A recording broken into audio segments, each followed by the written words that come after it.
चलिए, तो मैंने ऊपर लिखा जी ग्रेट गुड मॉर्निंग। आज का ये लेक्चर जो है बड़ा इंपॉर्टेंट लेक्चर है, मैंने लिख दिया लेक्चर नंबर 1। एक्चुअली में दिस इज लेक्चर नंबर 3। तो जो बच्चों ने ऑलरेडी 2-3 लेक्चर्स मिस कर दिए, मैं थोड़ा सा पहले ब्रीफिंग भी दूंगा and then we can start so that they can have a relationship. तो आप सभी बिल्कुल अपनी टेबल चेयर में बैठ के पढ़ेंगे। पहली बात, मोबाइल फोन में कोशिश करें ना देखें, लैपटॉप से करें ज्वाइन, तो बिकॉज स्क्रीन में थोड़ा सा ज्यादा आपको कुछ लिखना भी है। तो मैंने लिखा जी great good morning CFA level 1। So today we will be starting with CFA, that is corporate issuers। अब देखिए बच्चों का आना जाना अभी भी बाकी है। अभी हमने क्लास स्टार्ट कर दी है CFA level 1 corporate issuers। And in case you are doing you are attending class for the first time, आपको नहीं पता ये corporate issues क्या हैं, मैं बताऊंगा। बिकॉज ऑलरेडी 2-3 लेक्चर्स में हमने डिस्कस कर लिया that who will be the corporate issuers, उसको हम डिस्कस करेंगे। मैं आज आपके सामने बड़ी प्यारी प्यारी सी बातें बताने जा रहा हूं। लेक्चर नंबर 1 में कॉर्पोरेट इश्यूज क्या है, अर्लियर इसका नाम था कॉर्पोरेट फाइनेंस। कॉर्पोरेट फाइनेंस और कॉर्पोरेट इश्यूज एक ही बात है। तो what I mean bye corporate finance, उसको देखेंगे। एंड बिफोर दैट मैं एक छोटी सी अपनी थॉट को शेयर करना चाहता हूं, और वो थॉट ये है कि you can do anything and everything, believe in that. If you want to go for 2023 examination और you want to go for 2024 examination, अभी भी कर सकते हैं बेटे। 6 to 8 मंथ्स लग ही जाते हैं। और जो 23 मंथ्स का उन्होंने पॉसिबिलिटी दिया आपको, एक अपॉर्चुनिटी दिया, for graduate student, for aspiring student, for दो students who are doing graduation. Golden opportunity है। मेरे टाइम पे नहीं थी, हमें पता ही नहीं होता था यार। ग्रेजुएशन के बाद हमारे पास अपॉर्चुनिटी आई, तो आपको वो ग्रैब करना चाहिए। आप सब टेबल और चेयर में बैठ के पढ़ेंगे, ये बात मैंने ऑलरेडी बता दी है आपको। मेरी कहानी शुरू होती है, माई स्टोरी स्टार्ट्स नाउ। मैं आज आपके सामने I want to say that what I mean by CFA, because this is for specifically for chartered financial analyst, those who want to become financial analyst, जो financial analyst बनना चाहते हैं। ये मैंने ऑलरेडी 2-3 लेक्चर्स में बताया था, बट बिकॉज आज कुछ नए स्टूडेंट से भी ज्वाइन किया है, तो मैं थोड़ा सा रिलेशनशिप लेकर फिर आगे चलूंगा। पूरी पिक्चर तो नहीं दिखा पाऊंगा, I will be showing you the trailer.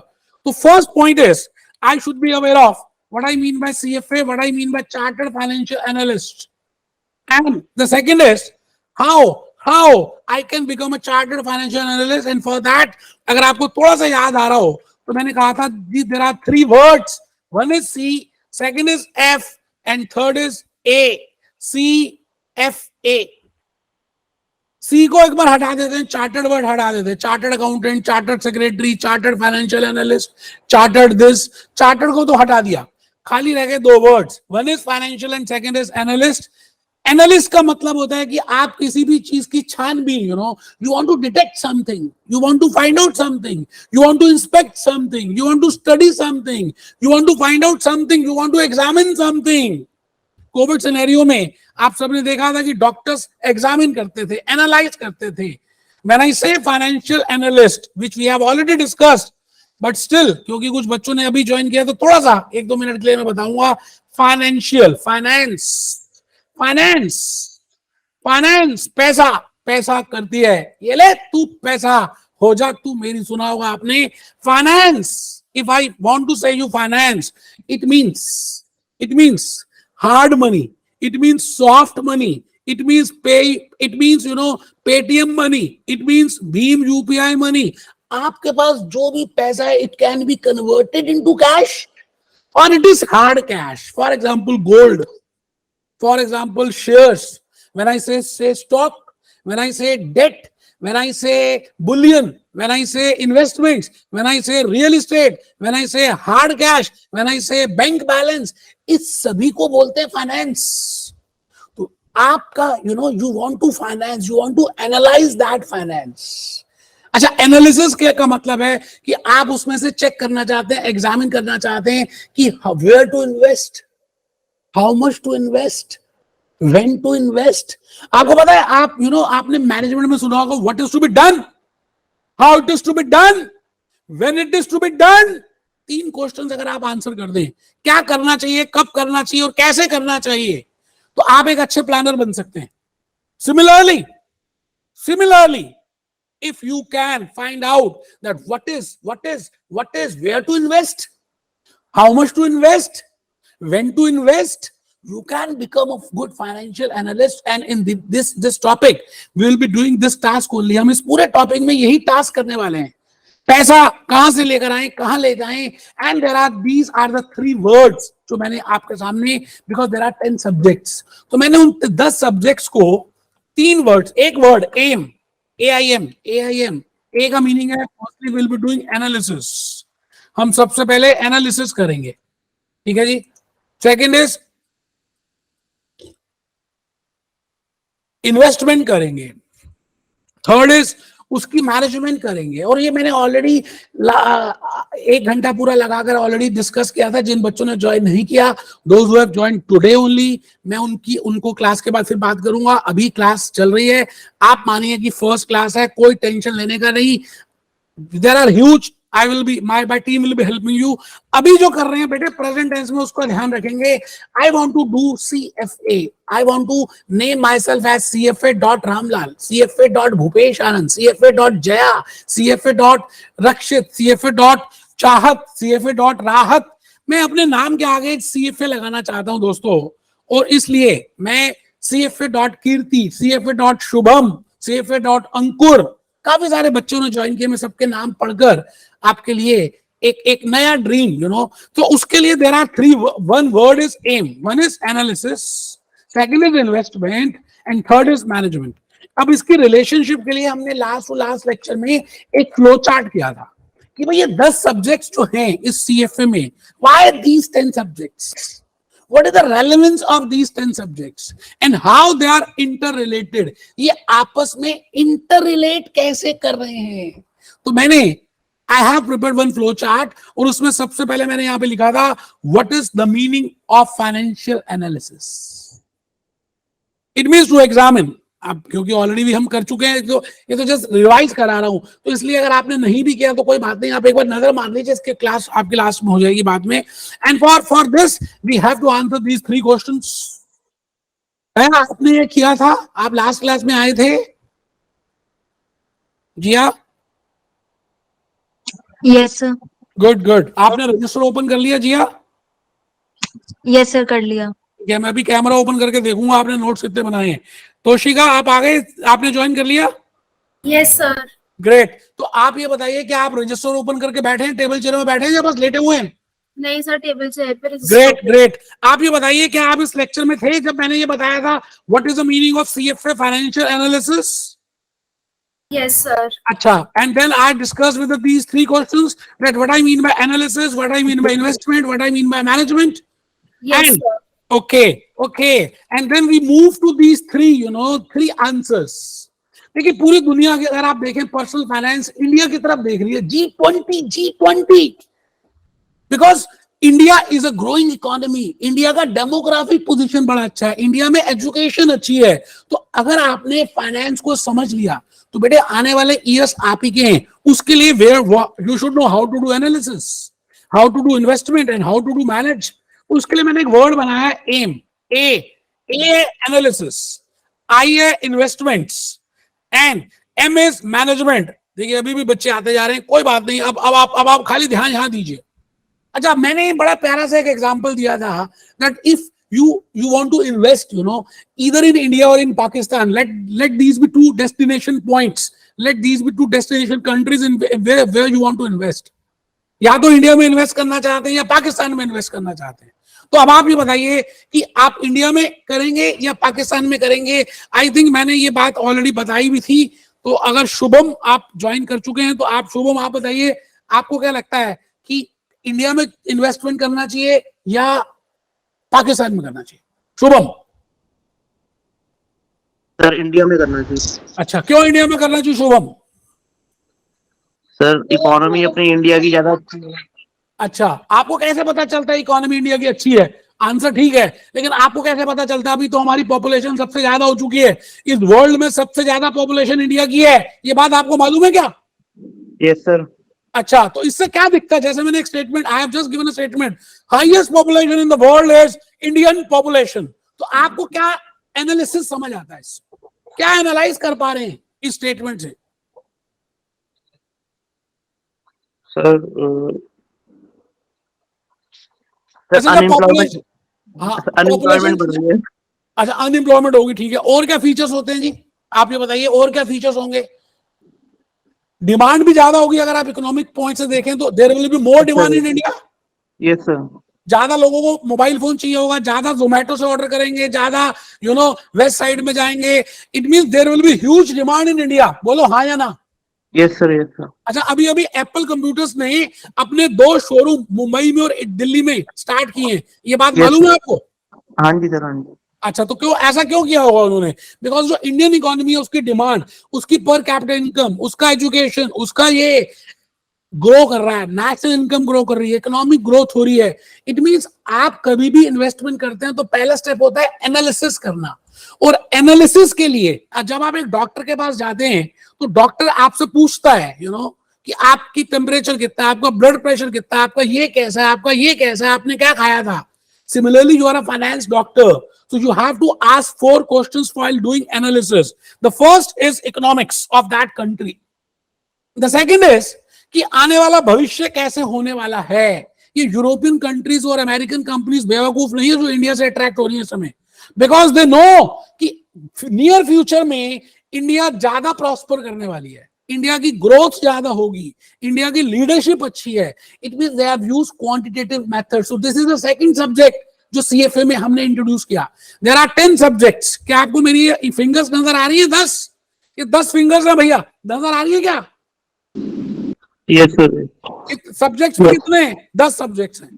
पहला इकोनॉमिक्स आप लिख लें, दूसरा क्वांटिटेटिव मेथड्स। बस ये जो बच्चों ने लास्ट ज्वाइन किया था 2 मिनट की बात और रह गई है, फिर मैं आगे चल ही रहा हूं। फाइनेंशियल स्टेटमेंट एनालिसिस, मतलब इकोनॉमी देखेंगे, फिर क्वांटिटेटिव मेथड से उसका फ्यूचर देखेंगे।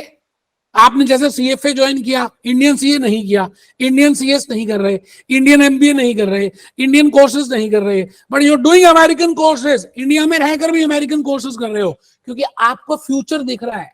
तो that is quantitative methods. Third is financial statement analysis. जैसे आप छोटे से बच्चे थे तो आपको स्कूल में रिपोर्ट कार्ड मिलती थी, उस रिपोर्ट कार्ड से हम आपके बारे में काफी कुछ वी कैन फाइंड आउट कि आपका इंग्लिश कैसा है, मैथ्स कैसा है, अलग अलग सब्जेक्ट्स के मार्क्स के बेसिस में we can easily find out. तो we will be doing financial statement analysis. और लास्ट सर कौन सा लास्ट बेटे? पहला एनालिसिस में ही लास्ट कौन सा है? कॉर्पोरेट इशूअर्स, कॉर्पोरेट एंटिटी में इन्वेस्टमेंट करेंगे। तो आई थिंक जिन बच्चों ने अभी अभी ज्वाइन किया है, मैं हल्का सा I am just showing you the trailer. Picture तो मैं दिखा चुका हूं, आपको पिक्चर बाद में दिखाऊंगा क्योंकि आज का ये जो लेक्चर है थोड़ा सा आप रिलेशनशिप कर पाए इसलिए बता रहा हूं। जब आप एनालिसिस कर लेंगे तो you will be doing investments.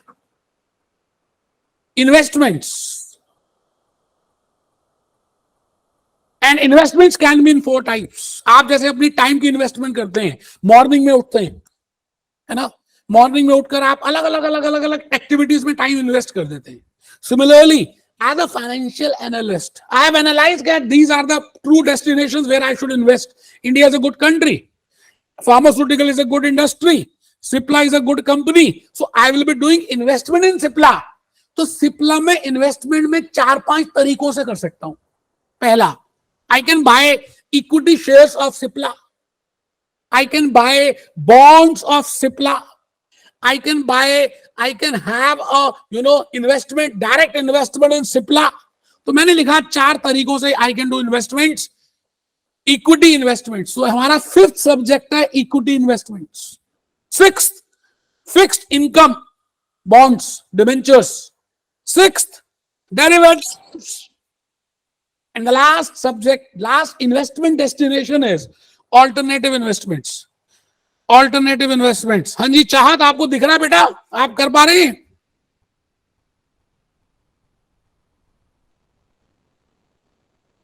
चाहत, आप मेरी आवाज सुन पा रहे हैं? राहत? Yes sir. Great great great. मैं कोशिश कर रहा हूं कि नए नए एग्जांपल्स दूं कि आप और ज्यादा एंजॉय कर पाए। Last is in management. तो आपने क्या किया? एनालिसिस किया, इन्वेस्टमेंट्स की, और फिर मैनेजमेंट कर दिया। Management is I want to become rich, मैं अमीर बनना चाहता हूं। मैं दुनिया को घूमना चाहता हूं. Similarly, when a financial analyst, his main work will be management and wealth planning. तो ये लास्ट 9 सब्जेक्ट है जी, management and wealth planning. Total अगर आप चेक करें तो 9 सब्जेक्ट हैं, लेकिन हैं टोटल 10. 10th इज इन सभी को कैसे करना है, एथिक्स से करेंगे. तो ethics is the life blood of all these activities. मतलब if you are doing analysis, if you are doing investment, if you are doing management, आपको सब कुछ धर्म से करना है. धर्म, आपने सुना होगा भगवान कृष्ण ने बड़ी सारी बातें बोली हैं धर्म के बारे में. यदा यदा धर्मस्य ग्लानि भवति भारता. सुना कभी ये बात, सुनी हुई है? बोलो हाँ या ना. Yes sir. तो धर्म की बातें होंगी. बहुत बढ़िया, बहुत ही बढ़िया. काफी सारे बच्चे इस समय, देखिए कुछ के मैं नाम नहीं बता पा रहा, अभी लिस्ट भी नहीं है, और काफी सारे स्टूडेंट ज्वाइन किया जो 2-3. चलिए कोई बात नहीं, आगे चल रहे हैं. आई थिंक आपको यहां तक सबको समझ आ गया है कि what is CFA, what are the 10 subjects in CFA, why we want to do these 10 subjects in CFA, and I've just given within 10 minutes the brief glimpses of the lecture number 1, you know. तो पूरी picture अभी बाकी है, रात अभी बाकी है, बात अभी बाकी है, लेकिन अभी हमें क्योंकि आज आगे चलना है, तो मैं आज के इस लेक्चर में ये वाला कंसेप्ट शुरू करूंगा जी, कॉर्पोरेट इशूअर्स का. ये सब्जेक्ट, ये वाला, ये जो जीता वो सिकंदर, बाकी सब बंदर. ये रहा जी. I will be going to start with corporate issuers. ये लास्ट है जी, corporate issuers. It means I want to see Cipla, because Cipla is pharmaceutical industry, because pharmaceutical industry has a growth, because that is in India.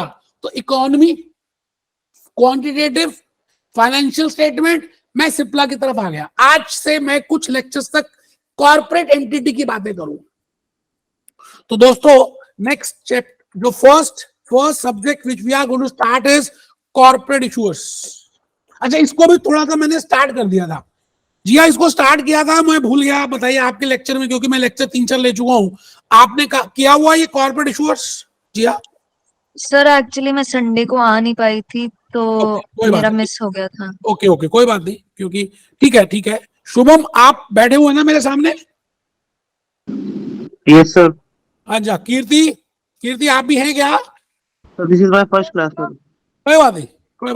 कीर्ति, आप बैठे हुए हैं? Yes sir.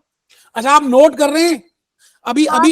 Great. मैंने अभी क्या किया, थोड़ा सा 5-10 मिनट में ही थोड़ा सा पूरे 1 घंटे की बात बता दी है. लेक्चर के बाद बात करूंगा. अभी आप पहले इसको चेक करिए. My first subject out of those 10 subjects for 2024 and November 2023 is corporate issuers, which is also named as corporate finance.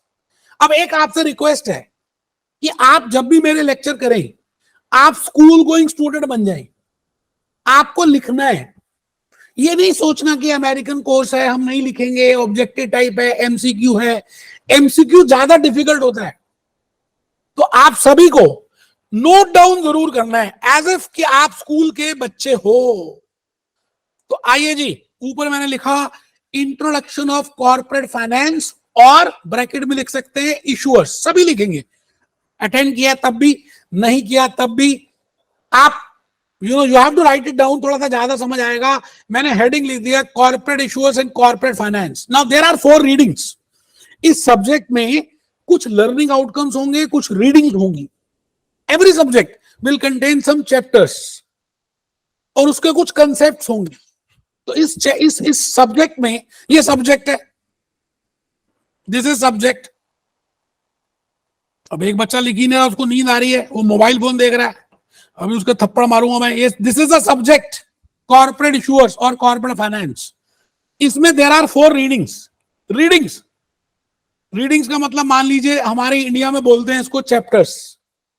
अच्छा, रीडिंग में कुछ लर्निंग आउटकम्स हैं, हमारे इंडिया में बोलते हैं कंसेप्ट्स हैं, LOS. तो आई will be telling you all that. तो पहला फर्स्ट बॉक्स जो हम प्रिपेयर करेंगे दोस्तों, उसका नाम है what is the meaning of corporate entity. Because I am doing corporate finance, I should be aware of what I mean by corporate entity. What are the structure in which I can start a business? मुझे चाय की दुकान खोलनी है, तो क्या मुझे proprietorship में जाना है, पार्टनरशिप में जाना है, एलएलपी में जाना है, कॉर्पोरेट में जाना है? तो पहली बात आपको मालूम होना चाहिए कि सिप्ला अगर कॉर्पोरेट एंटिटी है तो what is the meaning of that, what are the features of that? तो द फर्स्ट बॉक्स जो आप लिख रहे हैं उसका नाम है फीचर्स ऑफ कॉर्पोरेट एंटिटी। अच्छा, बॉक्स के अंदर जो लिखा भी देख लेंगे। दूसरा क्वेश्चन जो है, दूसरा बॉक्स, उसमें मैं 3 बिग क्वेश्चंस देने वाला हूं। अच्छा, उसके बाद आई will be giving these answers. ये 3 बॉक्स और बनाएंगे। तो चलिए ऊपर से शुरू करते हैं। पहले तो corporate entity is artificial person. Toshika आप बताओ कि what is the difference between a natural person and artificial person? Sir natural person naturally created by God होता है, आर्टिफिशियल पर्सन हम क्रिएट करते हैं। Great great. Can you give me any real life example of artificial persons? Sir जैसे जो भी companies होती हैं, पार्टनरशिप्स होती हैं, वो सारी आर्टिफिशियल होती है क्योंकि उनको हम क्रिएट करते हैं। अच्छा, ठीक है ठीक है। तो आप ये बताइए कि आपने नाम सुना होगा मोहनलाल एंड सन्स, है ना? Mohanlal and sons partnership firm है। And you have listen Nerolac paints limited और प्राइवेट लिमिटेड कुछ भी। तो मैंने इसमें एक एग्जांपल दिया कॉर्पोरेट एंटिटी का और एक एग्जांपल दिया पार्टनरशिप फर्म का। तो अभी मैं आपसे पूछूंगा, चलिए कोई बात नहीं। फर्स्ट पहले आप बॉक्स में सब बच्चे लिखेंगे corporate entity is an artificial person. आप सभी ने देखा होगा एक केस था Solomon versus Solomon, Lee's versus Lee's air farming, उसको डिस्कस करेंगे। It has some features. कौन सा बच्चा बताएगा कि ये पहला फीचर मैंने शॉर्ट फॉर्म में क्या लिख दिया? SLE। क्या लिख दिया ये SLE? जल्दी से बताइए। Sir single legal entity. Singly separate legal entity लिख लीजिए, separate legal entity. Nerolac paints, Apple computers, Coca Cola, Pepsi, McDonald's, ये सभी कॉर्पोरेट एंटिटीज हैं। इन सभी की सेपरेट लीगल एंटिटी है, इनके पास परपेचुअल सक्सेशन है, they are limited by shares, they can be traded in New York Stock Exchange, they have to fulfill the Security Exchange Commission regulations। देखेंगे, पहला लिखिए सेपरेट लीगल एंटिटी। सेकंड क्या है? Perpetual succession. जैसे आत्मा का जन्म नहीं होता और मृत्यु भी नहीं होती, भगवान कृष्ण ने बोला अर्जुन को। परपेचुअल हमेशा रहता है। Corporate entity will always be there. Mukesh Ambani अलग है, रिलायंस इंडस्ट्रीज अलग है। Common seal, limited liability. एक बच्चा नहीं लिख रहा, अभी मैं देखूंगा जी, कैमरा ऑन करवा के सबका देखूंगा। Shares, they are limited by shares. Features और भी हो सकते हैं, जगह नहीं थी मैंने ये लिख दिया। पहले बताओ, सभी ने कॉर्पोरेट के बारे में लिखा है, उस टेबल को बनाया। What is the meaning of corporate? Yes sir. ठीक है, बहुत बढ़िया। पूरा पेज, कंजूसी नहीं करनी, full page I will be giving for corporate issues flow chart so that I can get an idea कि all these readings are interrelated and which reading I have to do first. So for corporate issues there are 3 questions which I have to answer. 3 questions answer करने हैं। Then I as a financial analyst can do the proper analysis. 3 questions हैं। पहला, what are different types of business structures, जो अभी add हुआ CFA के curriculum में, and business models. मैं आज आपसे बिजनेस मॉडल्स की बात करूंगा। जोमेटो का बिजनेस मॉडल पूछूंगा, ओला का बिजनेस मॉडल पूछूंगा। मैं आज आपसे उबर का बिजनेस मॉडल पूछने वाला हूं, पेटीएम का बिजनेस मॉडल पूछूंगा। Because if you are aware of all this, you can directly relate the things. तो first question is, what are the different types of structures and what are the different types of business models? आप सब question number first लिख रहे हैं। If you can answer these 3 questions, अगर आप मेरे ये 3 क्वेश्चंस का आंसर कर पाएंगे तो you can analyze the things properly. And I want to analyze it. I want to become a chartered financial analyst. I want to do corporate issues. I want to go for corporate finance. तो पहली बात मुझे पता होना चाहिए कि अलग अलग किस किस तरह के स्ट्रक्चर्स हैं जिससे मैं अपना धंधो I can start my business, you know. And what are the different types of models? what are the different types of models? Second question is what is corporate governance? Second है what is corporate governance? Corporate governance क्या होती है उसको भी देखेंगे. What is corporate governance? भाई एक company एक घर है ना, उसमें ग्रैंडफादर ग्रैंडमदर पूरी घर को कंट्रोल करते हैं, मम्मी पापा कंट्रोल करते हैं, फिर बड़े पापा होते हैं, छोटे पापा होते हैं, बड़ी मम्मी होती है, छोटी मम्मी होती है. We prepare some rules, we prepare some regulations. Similarly, in a corporate entity, in order to regulate that, we have different types of committees. We have board of directors, we have audit committee, we have finance committee, we have different types of committees. So question number 2 is, what is corporate governance? आप सब लिख रहे हैं या खाली बैठे हैं? लिख रहे हैं सर. चाँद, लिख रहा हूँ सर. लिख रहा हूँ sir. Shubham, yes sir. Kirti. Yes sir. तो 3 क्वेश्चंस के आंसर करने के लिए third question is what are different components. अब ये देखिए, दीज आर एलओएस. ये एलओएस ए है, ये एलओएस बी है और ये एलओएस सी है. मैंने उसको रिलेट कर दिए 3 क्वेश्चंस में कि आपको समझ तो आए यार कॉर्पोरेट फाइनेंस कर क्यों रहे हैं, what is the use of that. Third question is what are the different types of corporate decisions. Decisions क्या होती है आप बताइए. आप फैमिली में कार लेना, you want to buy a motor car, it is a capital expenditure decision. अच्छा, you want to buy vegetables, तो आप बताओ जिया, वेजिटेबल्स बाय करना रेवेन्यू एक्सपेंडिचर है या कैपिटल एक्सपेंडिचर डिसीजन है जो आप फैमिली में लेते हैं? Sir revenue expenditure. Great. Similarly, a corporate entity takes different types of decisions. So what are those types of decisions? That is my question number 3. And to answer these 3 questions, in 3 questions का answer करने के लिए हम 3 answers लिख रहे हैं. Answer 1, answer 2, answer 3. पहला question पता कौन सा है? What are the different types of business structures? इसके आंसर के लिए मैंने नेक्स्ट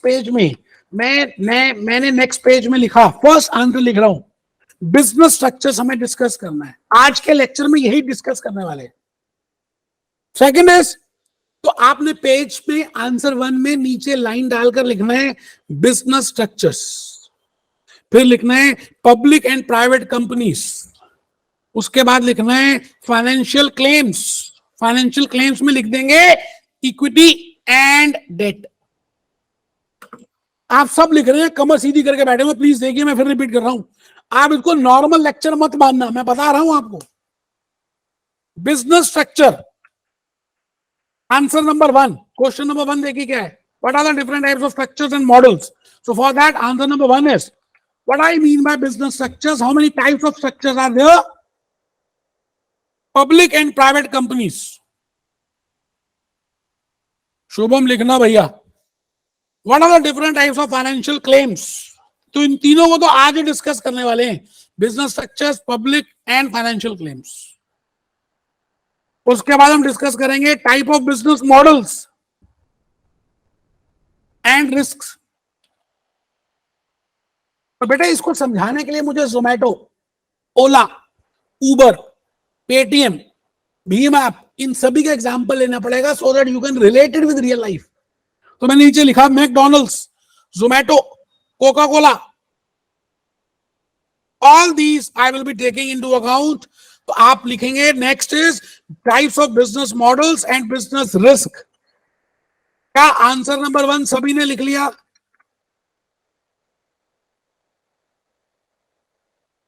जिया आपने लिख लिया, कीर्ति आपने लिख लिया, यस सर. शुभम आपने लिखा, अनुराग, यस सर. आकाश. ठीक है. बड़े सारे बच्चों का देखिए मैं नाम ले नहीं पा रहा, 25-30 बच्चे ज्वाइन कर चुके हैं, इसलिए आप बस लिखते रहें. अभी मैं आपसे डिस्कस करूंगा, अभी आपको देखूंगा. पहले आप क्वेश्चन नंबर 2 में आ जाएं, एक बार दोबारा देख लें. सेकंड क्वेश्चन था कॉर्पोरेट फाइनेंस, कॉर्पोरेट गवर्नेंस क्या होती है. एनरॉन की बातें करेंगे, लेमैन ब्रदर्स की बातें करेंगे, किंगफिशर एयरलाइन की बातें करेंगे, सत्यम कंप्यूटर की बातें करेंगे. तो कॉर्पोरेट गवर्नेंस का जन्म हुआ. तो when I say corporate governance, it means to govern that artificial person. What are the different committees involved in that. तो corporate governance stakeholders management answer 2 लिख रहे हैं, आंसर 2 में लिख रहे हैं, कॉर्पोरेट गवर्नेंस लिख रहे हैं, स्टेक होल्डर्स मैनेजमेंट लिख रहे हैं. You will be writing down principal agent relationship, board of directors, types of committees, audit committee, this committee, that committee, सब डिस्कस करने वाले हैं. तो आप सभी इस समय का आंसर 2 लिख रहे हैं जी. आंसर 2 के बाद आपको केस स्टडीज लिखनी है. एक बच्चा केस स्टडी के नाम ही नहीं लिख रहा. एनरॉन लिखना है, लेमैन ब्रदर लिखना है, यस बैंक लिखना है. आपको पता है यस बैंक में अभी कुछ 1-2 साल पहले कुछ फाइनेंशियल फ्रॉड हुआ था. आपको मालूम है? whether you are aware of that? Kirti, Kirti, Yes, sir. Yes bank में अभी कुछ घपला हुआ था. whether you are aware of that or not? No, sir. ठीक है, कोई बात नहीं. Question number 3, what are the different types of corporate decisions? So this will be my answer number 3. तो आंसर 3 लिख रहे हैं जी. First decision will be, one will be capital expenditure decisions. जैसे आपने सीएफए ज्वाइन किया तो it is a capital expenditure decision. तो आप लिख रहे हैं कैपिटल इन्वेस्टमेंट डिसीजन और एक्सपेंडिचर डिसीजन और long term investment decision. Second is revenue expenditure, revenue expenditure, capital expenditure, working capital and liquidity. Third लिख रहे हैं कैपिटल स्ट्रक्चर. अच्छा, आप में से कितने बच्चों ने डेट इक्विटी रेशो का नाम कभी सुना हुआ है? Debt equity ratio, debt equity ratio. तो आशिका, आपने सुना हुआ था? Ashika, yes sir. क्या होता है ये डेट इक्विटी रेशो? क्या होता है मैडम? सर जब हम एक रेशियो निकालते हैं कि कंपनी के पास कितनी डेट है और उसमें से कितनी हमारी इक्विटी है. ठीक है, ठीक है, बढ़िया. तो डेट इक्विटी कुछ मालूम है आपको? How much should be the norm? एक स्टैंडर्ड नॉर्म क्या होना चाहिए जो आपने पढ़ा था कहीं पे? कुछ आइडिया? रेशियो 1. हाँ जी सर 2:1.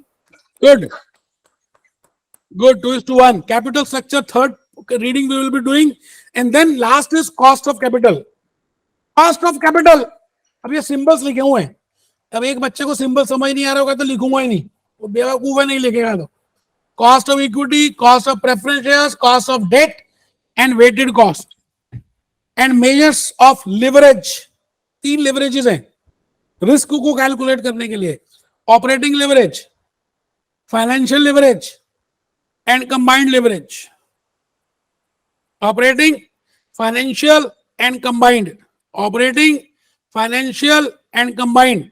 आई थिंक आप सभी मेरे साथ हैं और आप सभी मोबाइल फोन इस समय स्क्रॉल करके बार बार व्हाट्सएप नहीं देख रहे.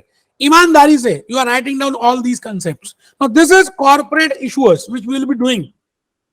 ये है जी subject corporate issuers CFA level 1 में. अच्छा, लेवल 2 में भी यही सब्जेक्ट है, लेवल 3 में भी यही है. तो अभी से फाउंडेशन स्ट्रांग होनी चाहिए. तो इसके लिए मैं आज सबसे पहली बात, पहला question, what are different structures. आपने ना कहीं ये बिजनेस स्टडीज में पहले भी पढ़ा हुआ है, बीकॉम में, स्कूलिंग में. तो बड़ा अच्छा है. And this is the latest edition जो अभी अभी करिकुलम में चेंज हुआ कि स्ट्रक्चर्स कितने हैं. जब मैंने पढ़ा था तो नहीं था, अभी अभी उन्होंने ऐड कर दिया. So these are the 10 subjects. Just have a look on this. ये 10 सब्जेक्ट है जो अभी अभी हमने देखे. एथिक्स है, क्वांट है, इकोनॉमिक्स है, फाइनेंशियल स्टेटमेंट एनालिसिस है, कॉर्पोरेट इशूअर्स अभी हम कर रहे हैं. ठीक है, ये स्टार्ट कर दिया है. फिर इक्विटी इन्वेस्टमेंट्स है जो हमने डिवाइड किए थे एआईएम में. ठीक है सर, तो आपने सबने मेरी बात को सुनना है और मेरे आंसर भी देने हैं. Now when I want to say business structure, because you want to analyze the finance of a structure of a business. आप मुझे बताइए जी कि बिजनेस को चलाने के लिए, धंधे को चलाने के लिए, if I use the word, Hindi word धंधा, और if I use the business word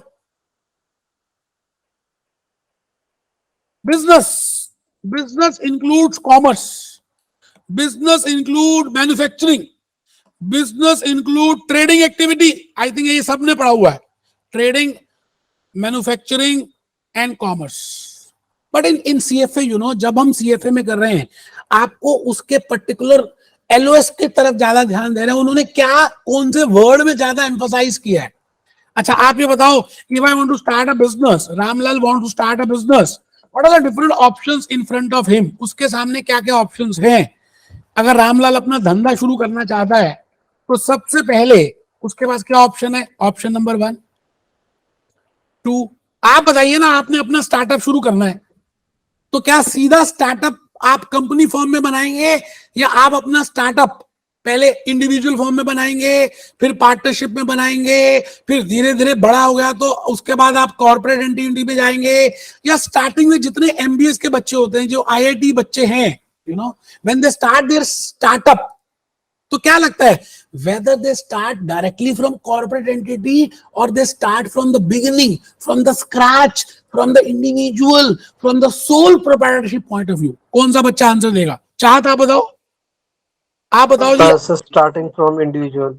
very right. जब भी कोई कंपनी के स्टार्टअप्स होते हैं, पेटीएम की बात कर लेते हैं, आज जाकर चेक करना पेटीएम, आप जाकर चेक करना जोमेटो, आज आप जाकर चेक करना स्विगी, कोई भी बिजनेस मॉडल को आप जो जानते हैं, व्हेनेवर जब भी स्टार्ट हुआ तो आपके यू हैव ए आइडिया, और उस आइडिया से आपने पहले ऑप्शन 1 में एज ए इंडिविजुअल स्टार्ट किया, उसको हम जनरली बोलते हैं as per CFA, I will name it as sole proprietorship form.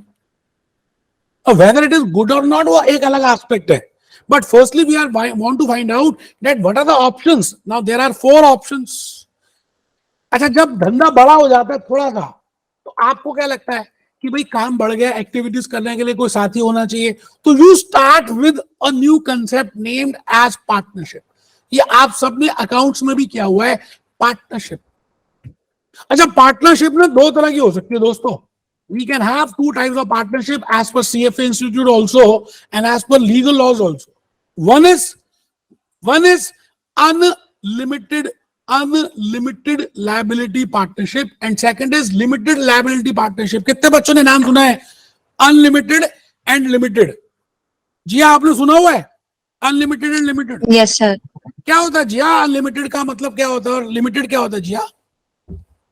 Sir limited liability partnership मतलब for a certain time period हम वो पार्टनरशिप क्रिएट करते हैं, इसलिए लायबिलिटी लिमिटेड है। ठीक है ठीक है, और क्या लगता और है? सर अनलिमिटेड, ठीक बोल रहे हैं बोलिए। अनलिमिटेड की काफी मतलब इन्फिनिट टाइम तक जाएगा, इसलिए अनलिमिटेड। ग्रेट ग्रेट, ठीक है। और कोई ऐड करना चाहे? शुभम आप ऐड करना चाहोगे कुछ जो जिया ने बोला अभी? उन्होंने कहा कि अनलिमिटेड का मतलब ये होता है, लिमिटेड का मतलब ये होता है। आपको क्या लगता है, आपके हिसाब से अनलिमिटेड पार्टनरशिप क्या होती होगी और लिमिटेड लायबिलिटी पार्टनरशिप क्या होती होगी? सर अनलिमिटेड पार्टनरशिप में सर मोर पार्टनर्स होते हैं। अच्छा शायद पता नहीं है सर मुझे। कोई बात नहीं, कोई जो आपके मन में आ रहा है आपने बोलना है, गलत ठीक बोलते जा रहा है, बोलो। और लिमिटेड में? और सर लिमिटेड पार्टनरशिप सर एक सर्टेन अमाउंट ऑफ पार्टनर्स होते हैं शायद। अच्छा ठीक है। मानसी आपने ज्वाइन किया हुआ है क्या?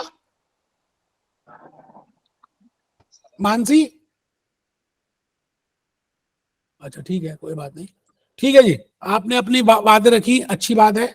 वैसे आप दोनों का आंसर जो आपने बताया, जिया आपने जो बताया और जो शुभम ने बताया, दोनों ने गलत बताया, लेकिन मैं अभी आपको रेक्टिफाई करके बताऊंगा कि हम किस एस्पेक्ट में देखेंगे लिमिटेड लायबिलिटी का मतलब क्या और अनलिमिटेड लायबिलिटी का मतलब क्या, अभी देखेंगे। लेकिन आपने कोशिश की है, इसके लिए मैं क्लैप कर रहा हूं। आप सभी ने शेयर किया, ठीक है जी, ठीक है। तो आप सभी पहले फर्स्ट पॉइंट, आप सब बच्चे आज के इस लेक्चर की कहानी को शुरू करने से पहले, मेरे हिसाब से लेक्चर अब स्टार्ट हो रहा है। अभी तक तो मैंने रिवीजन बताई थी पिछले 2-3 लेक्चर्स की, ट्रेलर दिया था। आप सभी you will be writing down first reading, that is business structures and ownership. Reading का नाम है corporate issuers, CFA level 1 USA, November 23 और 24 के लिए। बिजनेस स्ट्रक्चर्स एंड ओनरशिप में 3 कंसेप्ट्स आपको आने चाहिए, सीधी सी बात। ये चैप्टर का नाम है, सब्जेक्ट है कॉर्पोरेट इशूअर्स, ये चैप्टर 1 है जी, ऐसा मान लीजिए। ये कंसेप्ट 1 आना चाहिए आपको, और जो भी वर्डिंग यूज किए सीएफए इंस्टीट्यूट ने, हम उस पर ज्यादा ध्यान देंगे। क्या कंसेप्ट 1 है? लिखेंगे कंपेयर बिजनेस स्ट्रक्चर्स, मतलब आपको अलग अलग तरह के स्ट्रक्चर्स को कंपेयर करना है। एंड कंपेयर की फीचर्स, और इनके फीचर्स को डिस्कस करना है। जैसे मैं कहता हूं छोले भटूरे, मसाला डोसा, दही भल्ला, हल्दीराम गए आप, आपके पास अलग अलग खाने का सामान है, आपके मन में उसके अलग अलग फीचर्स आ जाते हैं। जैसे मैं बोलता हूं छोले भटूरे, यू नो, तो आपको क्या लगता है छोले भटूरे के फीचर्स क्या आपको मालूम है? चने होंगे, चटनी होगी, हरी मिर्च होगी, ओनियन होगा, ये होगा। इसी तरह से सभी बिजनेस स्ट्रक्चर्स के फीचर्स हैं। तो कहते हैं कि कंपेयर करके बताओ, और इसके ऊपर वो एमसीक्यू पूछने वाले हैं लेवल 1 में। ठीक है सर, करेंगे। क्या सभी ने कंसेप्ट 1 लिख लिया? अभी एक भी बच्चा बोल ही नहीं रहा, बोलो। यस सर, Yes, लिख sir. लिया। चुप नहीं बैठ रहा, पहले बता रहा हूं मैं, आप सो जाओगे। पानी की बोतल साथ रखना, पानी के लिए भी नहीं उठ रहा अभी आपने। कंसेप्ट 2 देखो, compare public and private companies. अभी इंडिया में भी होती हैं, बट हमने इसको यूएसए के लॉ से पढ़ना है, बिकॉज हम कर रहे हैं CFA USA. So we will see from USA regulatory point of view, Security Exchange Commission point of view, that what I mean by public company as per USA in India, in USA, and what I mean by private companies, what are the difference between that, and then I will compare it. तो इसको second concept रखें, compare public and private companies. Third is, what are the different sources of a corporate entity? उसको बोलते हैं financial claims, मतलब equity shares, उसके features बताओ, debentures, उसके फीचर्स बताओ। तो आपको उनके फीचर्स भी बताने हैं। बस बेटा ये एक ही चैप्टर है, इसके 3 कंसेप्ट्स हैं, आपको ये 3 कंसेप्ट्स करने हैं। फिर हम स्क्वाइजर से क्वेश्चंस करेंगे, करिकुलम से करेंगे, और फिर चेक करेंगे कि हमारी नॉलेज कितनी ठीक है। तो पहली बात, आप सब मेरे लेक्चर को सुनकर नोट्स प्रिपेयर कर रहे हैं। दूसरा स्टेप, स्क्वाइजर आज मैं दिखाऊंगा, अभी दिखाऊंगा स्क्वाइजर के क्वेश्चंस करेंगे, मैं अपने सामने कराऊंगा। तीसरी बात, करिकुलम के कुछ मैं कराऊंगा, कुछ आप करेंगे। ठीक है सर, क्या आप सबको राहत ये बात समझ आ गई?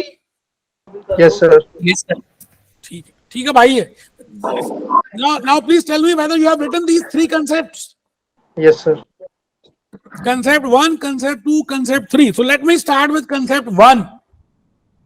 मेरी कहानी शुरू होती है अब। प्रोड्यूस बाय लिखा आ गया, मूवी स्टार्ट है। अभी तक जो भी कुछ था, कास्टिंग थी, मैंने उसमें लिखा था इंट्रोड्यूसिंग आलिया भट्ट, तो मैंने ऊपर लिखा सर बिजनेस स्ट्रक्चर्स। अभी इनमें we have discussed that there can be different types of structures. अब होने को बड़े सारे हो सकते हैं सर, मुझे पढ़ना है from American point of view, I have to read it from CFA curriculum point of view. So as per them there are 4 types of structures. तो आप फर्स्ट पॉइंट लिख रहे हैं, खाली नहीं बैठेंगे, मैं फिर रिपीट कर रहा हूं, लिखना है। लिखेंगे तो ज्यादा बातें समझ आएंगी। First part is business structures.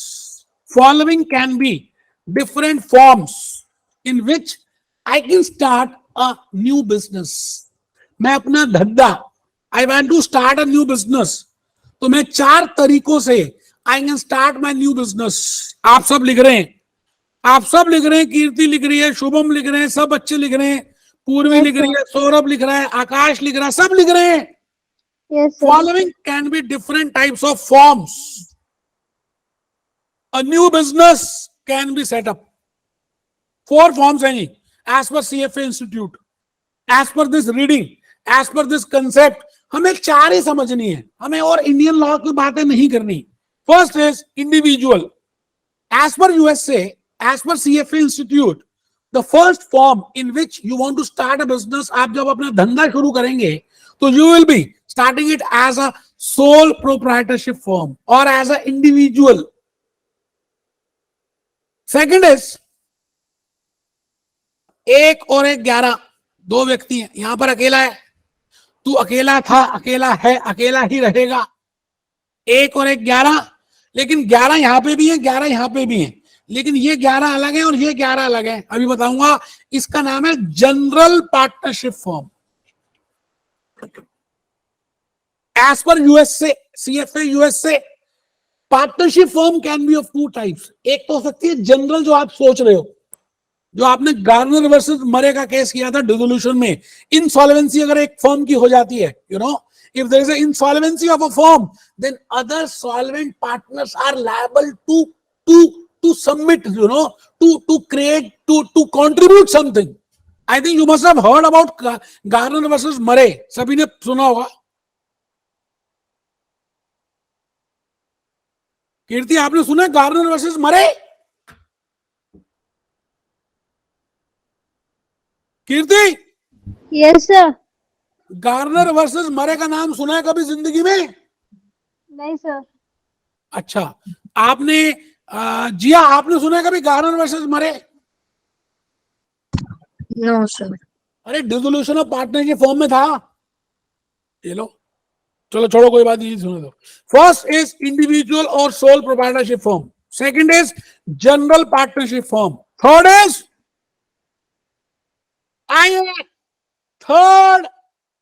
Third limited liability partnership form. ये भी पार्टनरशिप फॉर्म है. ऊपर वाली मान के चलिए अनलिमिटेड है और नीचे वाली मान लीजिए लिमिटेड है. ऊपर वाली है अनलिमिटेड पार्टनरशिप फॉर्म, नीचे वाली है limited partnership form. Very important for CFA level 1 MCQs. और बेटे लास्ट, हे राम, सबसे इंपॉर्टेंट ये वाली है, because we will be doing, हम जो कर रहे हैं उसका नाम है corporate issuers. I will be focusing towards corporate entity. मैं सिप्ला की बातें करूंगा. Cipla is a corporate entity, McDonald's is a corporate entity, Nerolac paint is a corporate entity, Apollo tyre is a corporate entity. So there are 4 types of entities. Kashika, आप बताओ कौन से, देखना नहीं है, आप बताओ कौन से 4 स्ट्रक्चर्स होते हैं as per which we can start a business. जल्दी से. Sir, sole proprietorship, partnership, limited liability partnership and corporate entity. ठीक है, बहुत बढ़िया. Sole proprietorship, partnership, limited liability partnership and corporate entity. आपको मैक्सिमम क्वेश्चंस जो आने वाले हैं कॉर्पोरेट एंटिटी के आएंगे. अभी we are doing concept number 1. चलिए जी, बहुत ही बढ़िया बात आप बता रहे हैं. सेकंड पॉइंट आप सब लिख रहे हैं, बिकॉज हमारे को लर्निंग आउटकम ए में क्या डिस्कस करना है. ये देखिए, ये है learning outcome A. This is learning outcome A. Compare business structures. पहले मैं स्ट्रक्चर्स तो बताऊं and compare key features of corporate issuers. Second point आप सब लिख रहे हैं, friends,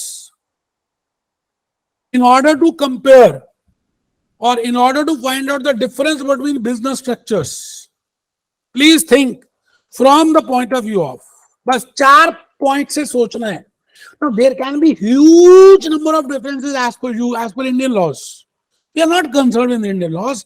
As per CFA USA, I will be thinking from 4 point of view, 4 schools of thought in order to find out the difference. One is the legal entity. The second is the taxation part. The third is the operation of the activities. The fourth is the ownership. तो मैंने वो नीचे लिखा है, आपको 4 point से देखने और आप सब लिख रहे हैं. ऊपर देखिए, मैंने यहाँ पे स्क्रॉल कर रहा हूं. फ्रेंड्स, दोस्तों, in order to see the difference between business structures, please think from the point of view of, first is legal relationship. मतलब उस धंधे की और उस लाला जी की और उस दुकान की क्या रिलेशनशिप,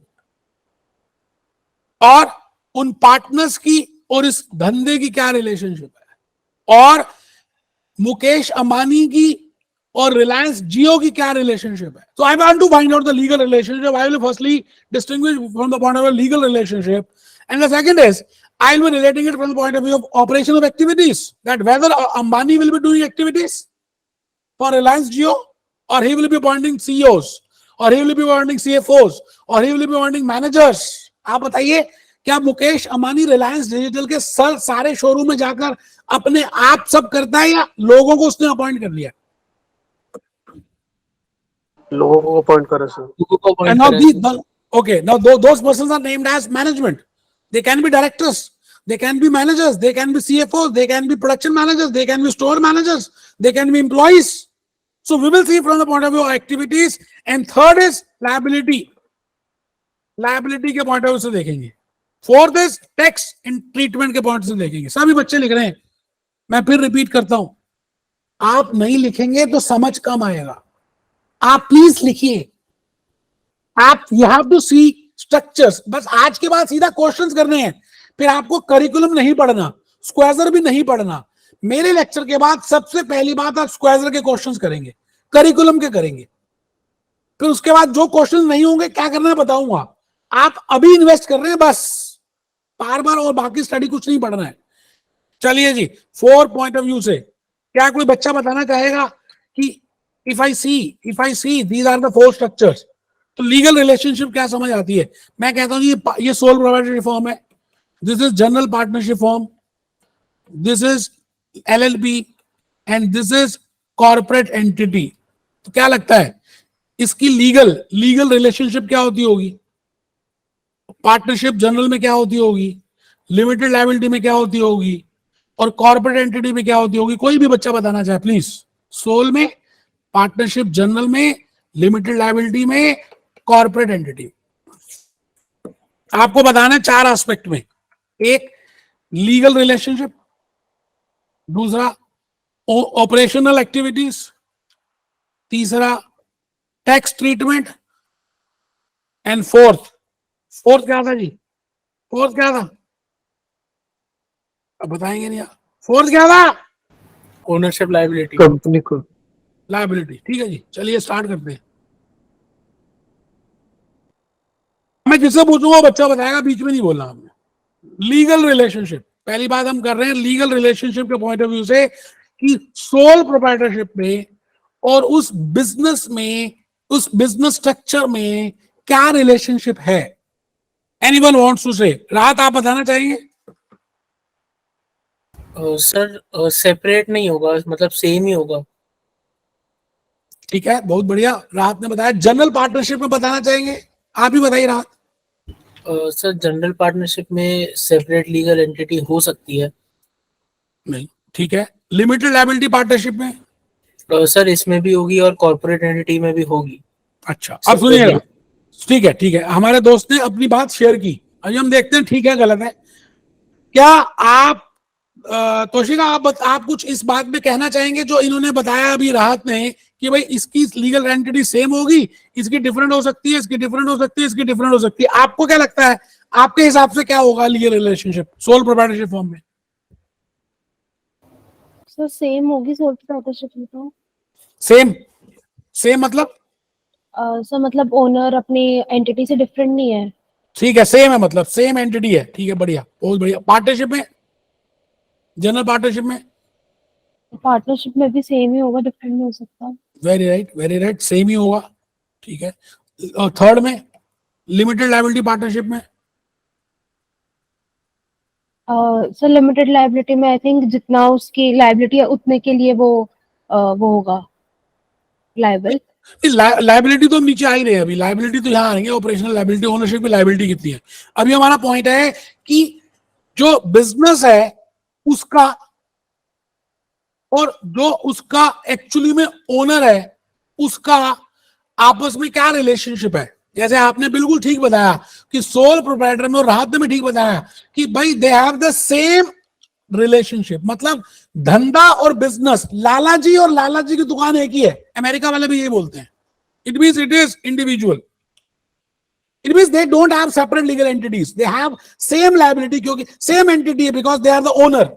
इसी तरह से पार्टनरशिप फर्म में भी इस बात को समझ लीजिएगा, whether it is general partnership firm or whether it is limited liability partnership firm, they don't have separate legal entity, उनकी रिलेशनशिप सेम होती है, मतलब आप उसको अलग नहीं मानते। It is only in case of corporate entity they have a different entity. इन तीनों के केस में द लीगल रिलेशनशिप हम पार्टनर्स को ओनर मानते हैं, वो रिलेट करते हैं, डायरेक्ट रिलेशनशिप है। It means partnership firm is not a separate firm, it does not have a separate legal entity, they have the same entity as per CFA USA, और होता भी ऐसे ही है। अच्छा, दूसरी बात, आप मुझे एक चीज बताओ, ये बताना ऑपरेटिंग एक्टिविटीज कौन करेगा प्रोप्राइटरशिप फर्म में? चलिए आप किसी दूसरे बच्चे से पूछते हैं। कीर्ति आप बताओ, ऑपरेटिंग एक्टिविटीज कौन करेगा सोल प्रोप्राइटर में? मतलब एक्टिविटीज कौन करता है, weather it is operating, weather it is investing, weather it is financial, कुछ भी। एक्टिविटीज का मतलब समझते हैं कीर्ति?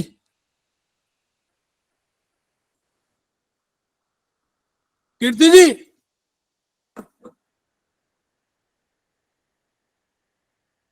चलो शुभम आप बताओ।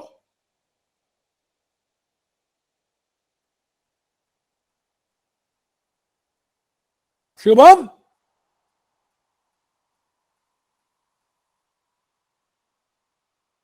चाहत आप बता दो। सर सोल प्रोप्राइटर में the one who started the business उसके ऊपर सारी रिस्पॉन्सिबिलिटी होगी। ठीक है, उसके ऊपर सारे, इसका मतलब जो सोल प्रोवाइडर होगा वो ही सारे काम करेगा। ठीक है जी, यहाँ पर पार्टनरशिप सारे काम करेगा। ठीक है, लिमिटेड लायबिलिटी में भी पार्टनरशिप भी पार्टनर्स ही करेंगे, बट कॉर्पोरेट एंटिटी में कौन करेगा? Who will do operating activities? क्या मुकेश अंबानी करेगा या उसके नीचे जो मैनेजर्स है वो करेंगे? किसी भी सर जिनको वो अपॉइंट करेगा उनकी ड्यूटी होगी। Very right. कौन बोल रहे हैं? आपका नाम क्या है? चाहत। ठीक है जी। और अब आ जाइए टैक्सेशन में, टैक्स ट्रीटमेंट में। चलिए अभी थोड़ा सा पहले लिखते हैं, फिर आपसे डिस्कस करता हूं। आप कमर सीधी करके बैठ रहे हैं और बस लास्ट एक दो पॉइंट लिख रहे हैं। ध्यान से लिख रहे हैं दोस्त, वो लिखेंगे सभी।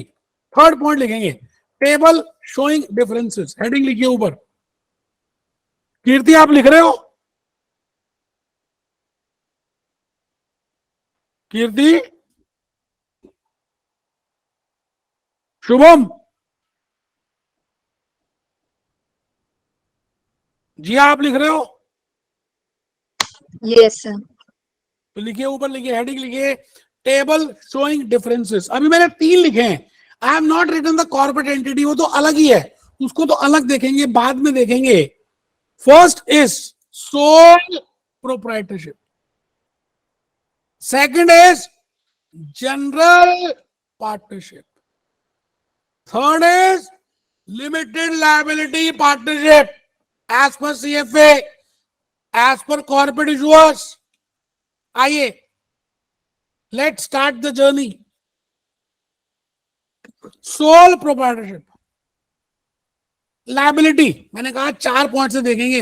Weather we from the point of view of liability, from the point of view of operations. तो मैंने स्क्वाइजर देखी, करिकुलम देखा, और भी बाकी नोट्स देखे, और मैंने एक छोटा सा टेबल बना दिया। आप बस इस टेबल को अगर अच्छी तरह से बनाते हैं तो करिकुलम भी नहीं पढ़ना पड़ेगा, स्क्वाइजर भी नहीं पढ़ना है, हम डायरेक्टली क्वेश्चंस में आ जाएंगे।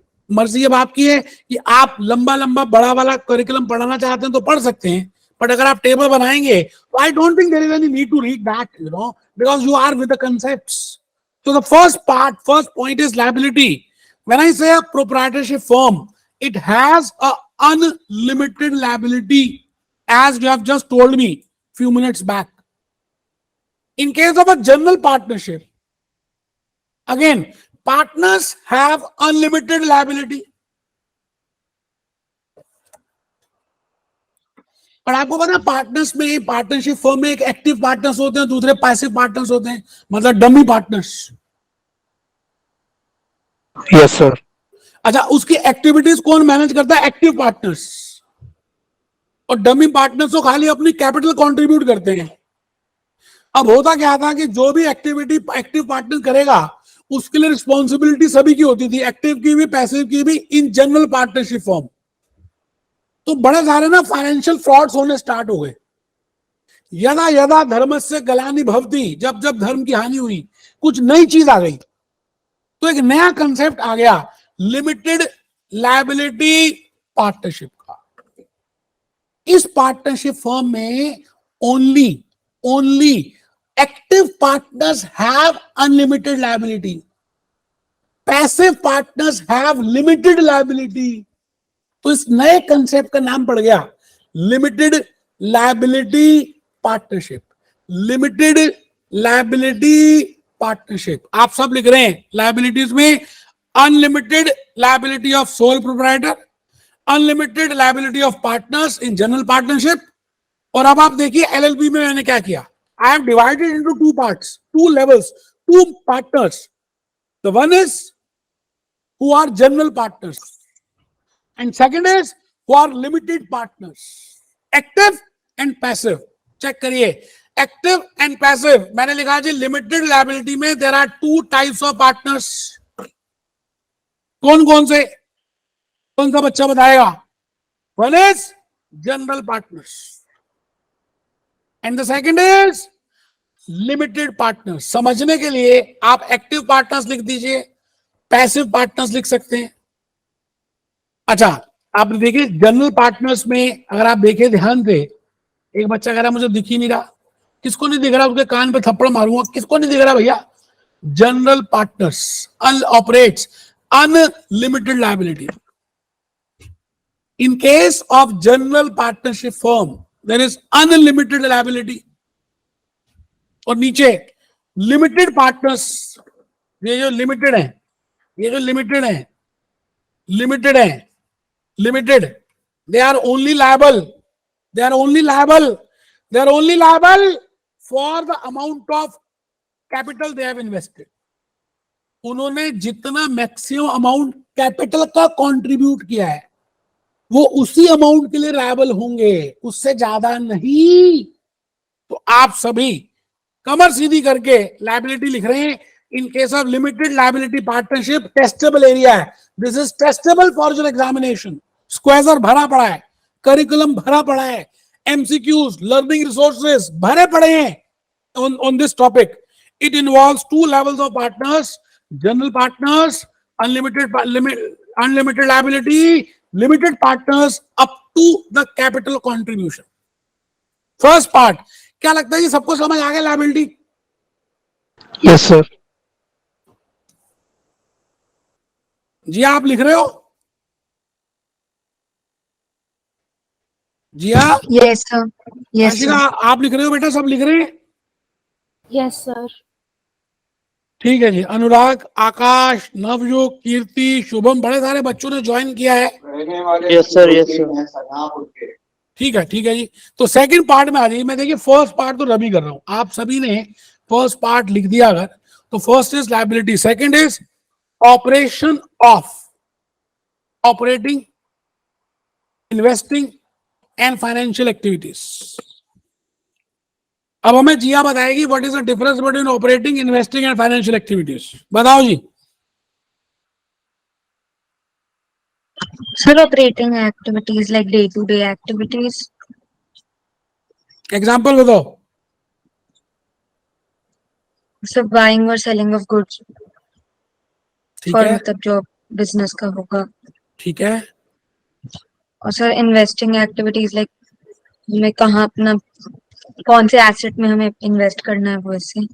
ठीक है, you are right. What about financial activities? Sir financial activities की डेट इक्विटी रेशियो कितनी रखनी है. Great, great, great. अब आप ये बताइए फॉर मैकडोनल्ड्स, आशिका आप बताओ what will be the operating activities? McDonald's की ऑपरेटिंग एक्टिविटी क्या होंगी? सर जो वो अपना फूड सेल करते हैं. क्या फूड सेल करते हैं? आप कभी जाते हैं मैकडोनल्ड्स में? Yes sir. जो भी क्या खाया आपने? लास्ट क्या खाया मैकडोनल्ड्स में जाकर? बर्गर. ठीक है, बर्गर. ठीक है, अब आपने बर्गर सेल परचेज को आप कौन सी एक्टिविटी बोलते हैं मैकडोनल्ड्स की? ऑपरेटिंग. ठीक है, अब आप वहां जाते हैं मैकडोनल्ड्स में, तो आप बताइए वहां पे इन्वेस्टिंग एक्टिविटी क्या नजर आती है आपको? सर जो उन्होंने मशीनरी वगैरह बाय करी हुई है. ग्रेट.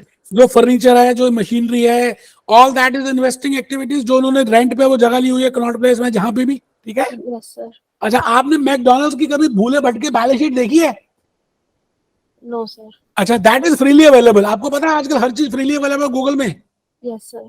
तो आपको होमवर्क है सभी का. मैकडोनल्ड्स की बैलेंस शीट देखनी, वैसे मैं अभी दिखाऊंगा. तो उसमें इक्विटी और डेट उन्होंने इशू किया होगा. That from how much amount they have raised from debt and how much amount they have raised from equity. Yes or no? Yes sir. So Yes. that is financial activity. तो मैंने कहा जी sole proprietor में कौन करेगा? मरता क्या ना करता प्रोप्राइटर ही करेगा. सब कुछ प्रोप्राइटर करने वाला है. तो आप लिखिए in case of sole proprietary firm operating, investing and financial activities will be done by proprietor only. And in case of general partners, operating, investing and financial activities will be done by partners only. And in case of limited liability, क्या लगता है, कोई guess? Limited liability में कौन करता होगा operating, investing और financial activities? Sir active partners. बहुत ही बढ़िया, देखो एक्टिव पार्टनर्स करते हैं, मैंने लिखा नहीं है लेकिन आप यहाँ लिख दीजिए, इसके आगे ही एक्टिव पार्टनर्स करते हैं, पैसिव नहीं करते, क्योंकि एक्टिव की ही अनलिमिटेड लायबिलिटी होती है। एक्टिव का मतलब क्या है? The partners having unlimited liability, उसको बोलते हैं एक्टिव। ठीक है सर, बहुत ही बढ़िया, आप आंसर दे रहे हैं, पार्टिसिपेट कर रहे हैं। कीर्ति कहाँ चली गई पता नहीं, अनुराग, शुभम, यस सर। अभी कहाँ गायब हो गए थे? अभी बोल रहा था तो मैं, कहाँ थे आप? पानी पीने गए थे? नहीं सर, वो वीडियो चल रही थी, प्ले नहीं हुई, दोबारा बंद करके दोबारा चलाया था। टैक्स ट्रीटमेंट, कहीं नहीं जाना किसी ने, टैक्स ट्रीटमेंट लिखो। Soul proprietorship, partnership firm and unlimited में टैक्स ट्रीटमेंट का मतलब क्या होता है? पहले तो ये बताओ, what is the meaning of tax treatment? When I say I want to find out the tax is calculated. अच्छा, आप सबने लगान देखी, मूवी लगान? Yes sir. अच्छा, लगान किसके ऊपर टैक्स देते हैं? प्रॉफिट्स के ऊपर।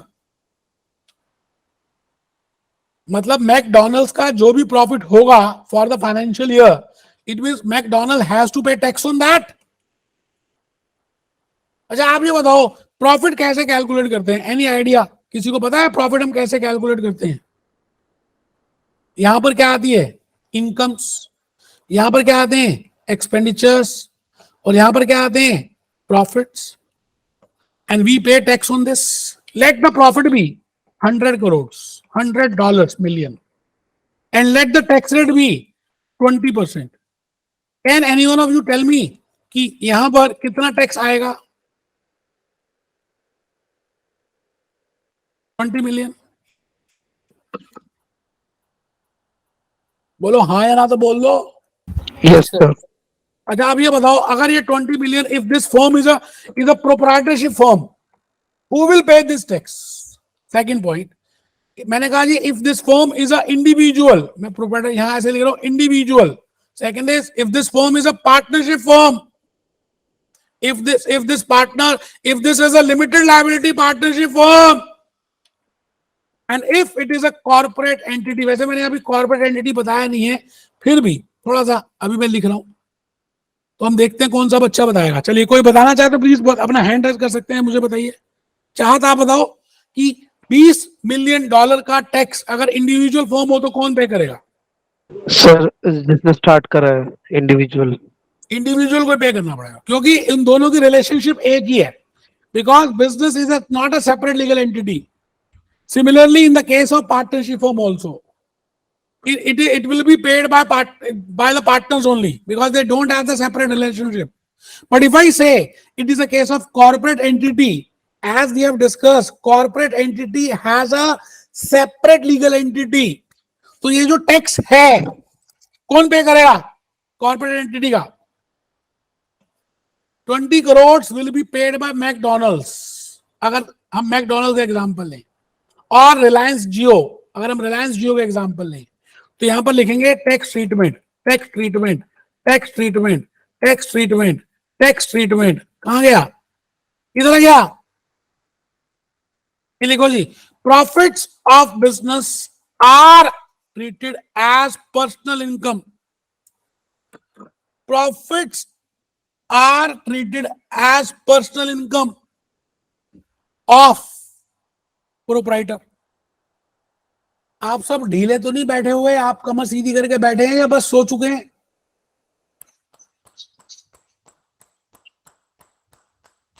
देखो आंसर भी नहीं दे रहा कोई, बोलो। यस सर, बैठे हैं sir.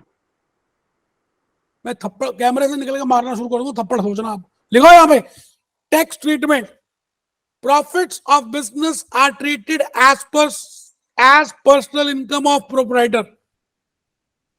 Profits of partnership firm is treated as personal income of partners. And same, it is a case of limited liability partners. मेरे पास जगह नहीं थी, मैंने इसलिए छोड़ दिया। Profits of business are treated as personal income of partners. Sir LLP में by active partners या फिर दोनों पार्टनर्स? दोनों पार्टनर्स। अभी आ रहा हूं मैं, एक एग्जांपल देके समझाता हूं। लिमिटेड लायबिलिटी में टैक्स ट्रीटमेंट अभी लिखिए, it is a personal income of partners. वो देखते हैं किसकी कितनी होगी, उस पे आ रहे हैं, but it is a personal income of partners.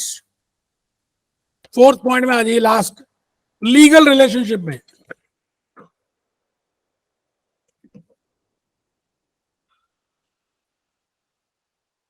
अगर अज्यूम करते हैं प्रोप्राइटरशिप फर्म ने, प्रोप्राइटर ने कुछ एक्टिविटी की और उसको लॉस हो गया, तो लॉस वही बियर करेगा। He will be responsible for the residual. जो बच गया वो सब कुछ उसी को मिलने वाला है। तो it has residual claim over net assets, लिखेंगे partners have the residual claim over the net assets. Similarly, in case of limited liability partnership also, partners have residual claim over the net assets. मतलब जो बच गया सब कुछ उन्हीं को मिलेगा। You know they will be getting. Proprietorship firm में नेट एसेट्स का मीनिंग क्या है? कौन सा बच्चा बताएगा जी नेट एसेट्स? किसी ने इक्वेशन देखी है, A is equal to L plus E. क्या फुल फॉर्म है इसकी? A is equal to L plus ई।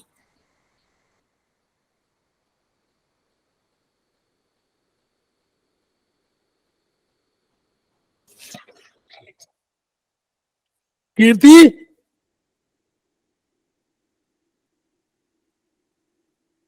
जी आप बताओ, ये A is equal to L plus E क्या देगा आपने?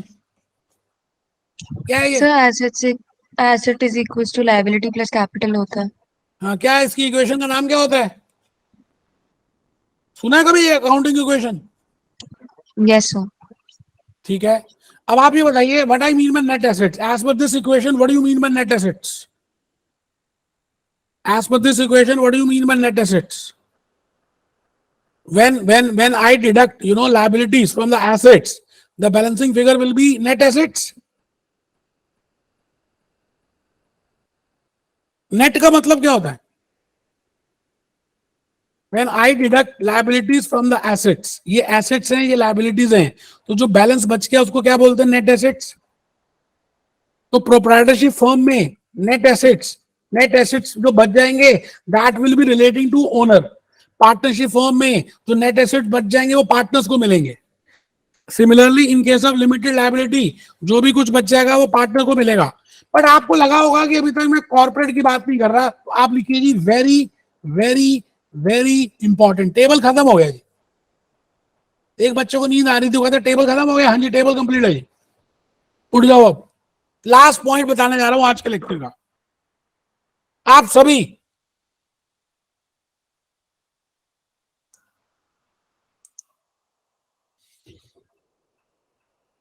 जी, आप अपना मेरे को रजिस्टर दिखाओ, कहां लिख रहे हो? कैमरा ऑन करके एक बार रजिस्टर दिखाओ। खाली रजिस्टर को आगे रखना कैमरे के, जल्दी।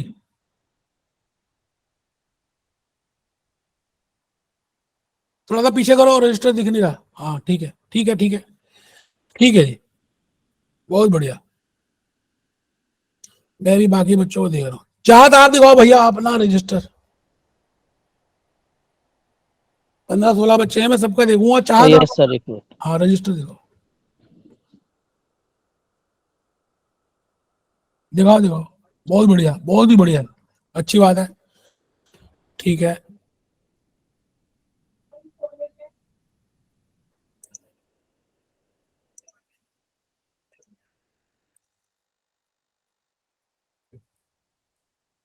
राहत आप दिखाओ जरा अपना रजिस्टर।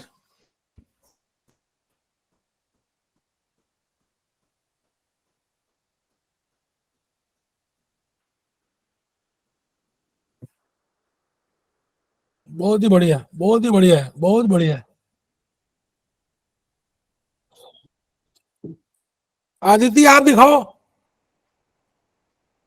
आदिति।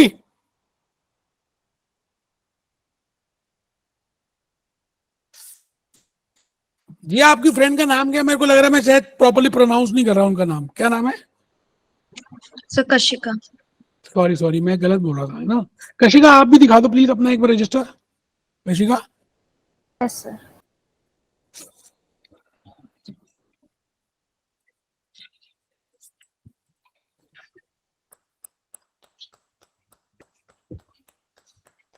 बहुत बढ़िया, बहुत ही बढ़िया, ठीक है ठीक है ठीक है।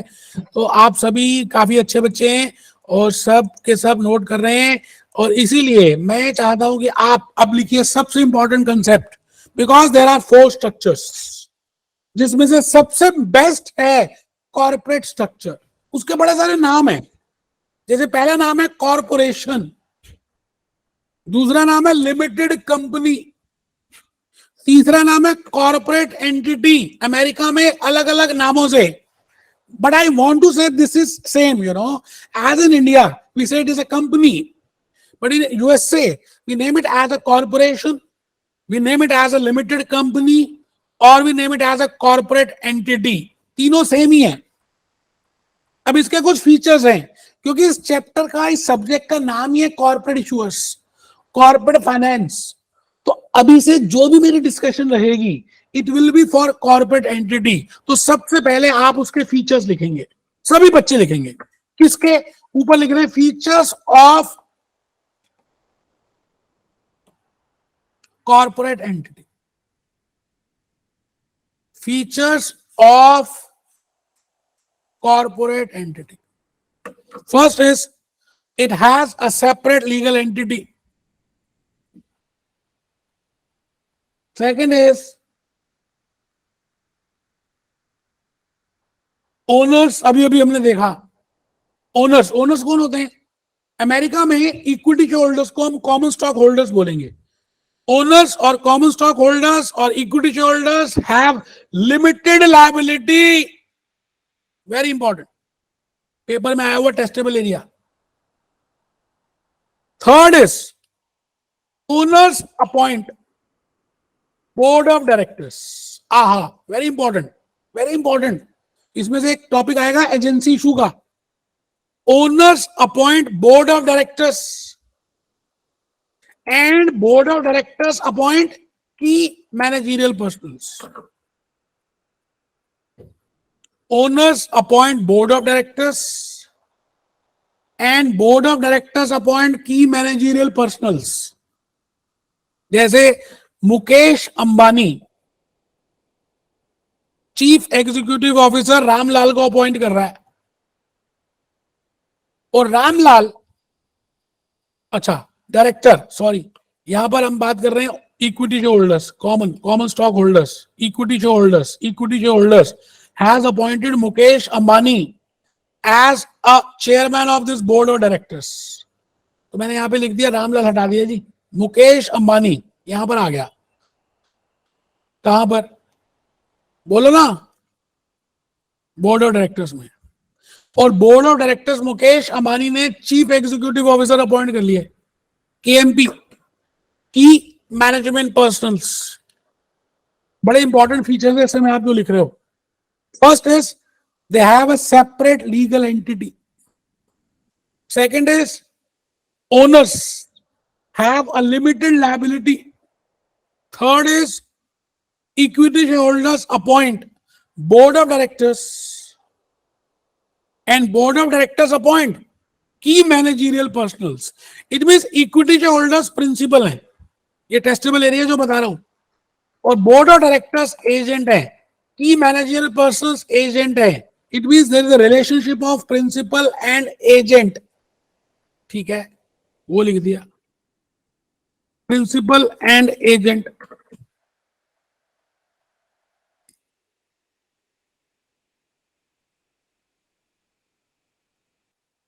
लिखिए जी, agency, principal and agent issues.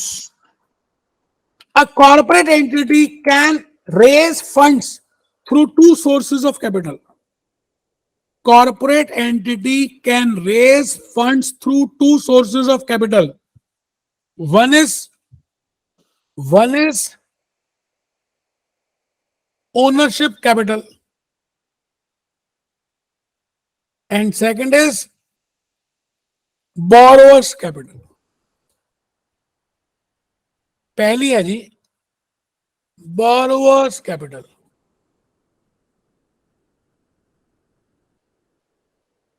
First है जी ownership capital, or I can say it as a common stock holders, or I can say it as a equity shareholders, and that too as debt or bonds. पहले बताओ यहां तक समझ आया? Yes या no तो बोल दो। Yes, sir. Yes, sir. Corporations can be, ये बड़ा इंपॉर्टेंट पॉइंट है, टेस्टेबल एरिया स्टार्ट हो चुका है, 10 मिनट पहले स्टार्ट हो गया था। Companies as per USA, as per CFA USA, companies can be of two types, non for profit and profit. जैसे सलमान खान ने नॉन फॉर प्रॉफिट ऑर्गेनाइजेशन बनाई हुई है ह्यूमन, तो कंपनीज दो तरह की हो सकती है एज पर यूएसए, प्रॉफिट और नॉट फॉर प्रॉफिट। अच्छा, प्रॉफिट में फिर दो हो सकती हैं, public and private. I repeat, corporations दो होती हैं, broad categories, not for profit, for profit. और जो प्रॉफिट होती है उसमें दो हो सकती हैं, पब्लिक एंड प्राइवेट। पब्लिक का मतलब है लिस्टेड न्यूयॉर्क स्टॉक एक्सचेंज में, private means not listed, unlisted in New York stock exchange. तो प्रॉफिट कॉर्पोरेशंस के दो पार्ट्स हैं, पब्लिक एंड प्राइवेट। आप लिख रहे हैं लास्ट पार्ट, ये बड़ा इंपॉर्टेंट है, प्रीशियस है, आप लिख रहे हैं? Yes, sir. Yes, sir. Corporations can be for profit or not for profit, and profit can be of two parts, public and private। देखिए, अगर आप ये लिखेंगे ना तो करिकुलम पढ़ने की जरूरत नहीं पड़ेगी, वो मैंने पढ़ लिया। स्क्वायर भी नहीं पढ़ना है आपको लेक्चर देखना है, नोट्स बनाने हैं, डायरेक्टली क्वेश्चंस में आ जाना है। आपके पास टाइम नहीं है इतना। उसके बाद जो questions in case you are not able to attempt first time, उसके कंसेप्ट देखेंगे हम करिकुलम से, सारे कंसेप्ट नहीं देखने। चलो जी, लास्ट पॉइंट लिखिए, corporate entities they pay dividend. When I say dividend, it is appropriation, it depends upon the discretion. कौन सा बच्चा बताएगा? ये क्या लिखा मैंने? एप्रोप्रिएशन। ये क्या लिखा मैंने? Discretion. What do you mean bye appropriation and what do you mean bye discretion?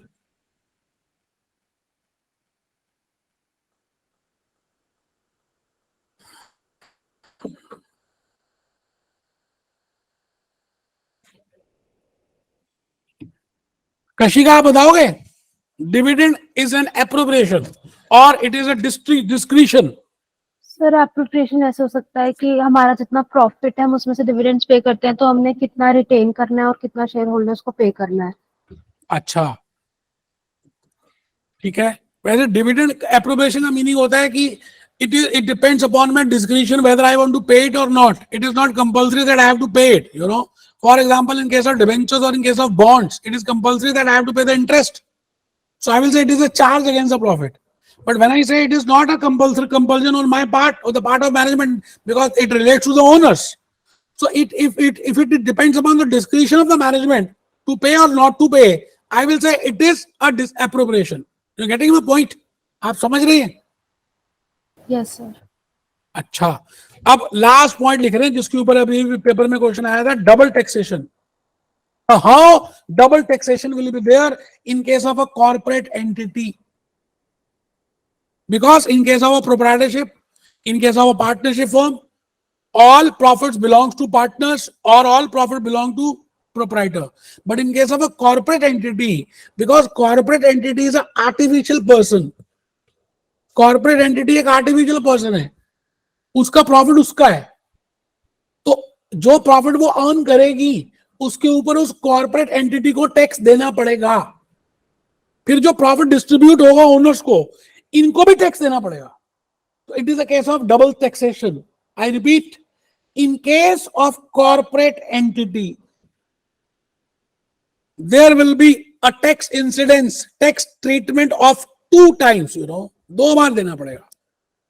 एक कॉर्पोरेट एंटिटी देगी, मैकडॉनल्ड्स भी देगा, और मैकडॉनल्ड्स जब अपने प्रॉफिट डिस्ट्रीब्यूट करेगा डिविडेंड में, तो it will be treated as income for those share holders, और वो शेयर होल्डर्स भी देंगे। फॉर एग्जाम्पल, मैंने लिखा Coca Cola in USA pays 30% as the tax rate। बड़ा अच्छा सा एग्जांपल है, ध्यान से सुनिएगा। और स्टॉक होल्डर्स अमेरिका में 20% का टैक्स देते हैं। तो आप ये बताइए जी, आप ये बताइए कि अगर 1000 करोड़ का प्रॉफिट हुआ dollars, million dollars to Coca Cola, तो कोका कोला कितना टैक्स पे करेगी? 20% sir. 30 crore, 300 crore? Yes, sir. Yes sir. ठीक है। Yes, sir. Now the point is after this 300 उन्होंने लेस किया, 700 करोड़ प्रॉफिट डिस्ट्रीब्यूट कर दिए शेयर होल्डर्स को। रामलाल, डिफरेंट शेयर होल्डर्स जो भी कोका कोला के शेयर होल्डर्स थे, they have distributed this profit. Now this profit which is being distributed as dividend to the shareholders, it will be treated as income for the shareholders. Yes sir. अच्छा, जब वो income होगी share holders की, तो उनकी income बढ़ेगी तो उनको इनकम टैक्स भी देना पड़ेगा। Yes, yes sir. सर। मान लेते हैं इनकम टैक्स का रेट है अमेरिका में 20% का, तो बताइए जी, मोटा मोटी 700 करोड़ के ऊपर 20% अगर निकालें, तो कितना आएगा? $140 million। Yes sir. अच्छा, अब मैं आपसे जस्ट एक बात ही पूछता हूं कि I have already paid, Coca Cola has already paid tax on 1000 crore और $1000 million, and still again shareholders are paying again tax on this $700 million। बताइए, क्या ये डबल टैक्सेशन नहीं हुआ? Yes, sir. Yes sir. तो कॉर्पोरेट एंटिटी के case में there is a incidence of double taxation. क्या लगता है, ये बात आपको समझ आ रही है? Yes sir. प्रोप्राइटर में नहीं थी, जनरल पार्टनरशिप फर्म में भी नहीं थी, लिमिटेड में भी नहीं थी, but it is only in case of corporate entity, because corporate entity is a artificial person. I think यहां तक सबको समझ आ चुका है दोस्तों। बताइए, LOS A खत्म हो गया, लर्निंग आउटकम A कंप्लीट हो गया। अब हम डायरेक्टली क्वेश्चन कर सकते हैं।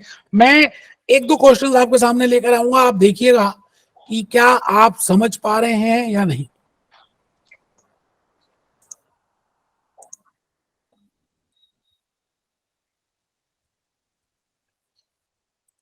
ये देखिए जी, मैंने स्क्वायर ओपन कर दिया। स्क्वायर, इसकी हार्ड कॉपी भी मेरे पास है और सॉफ्ट कॉपी भी आपको दिखा दी है।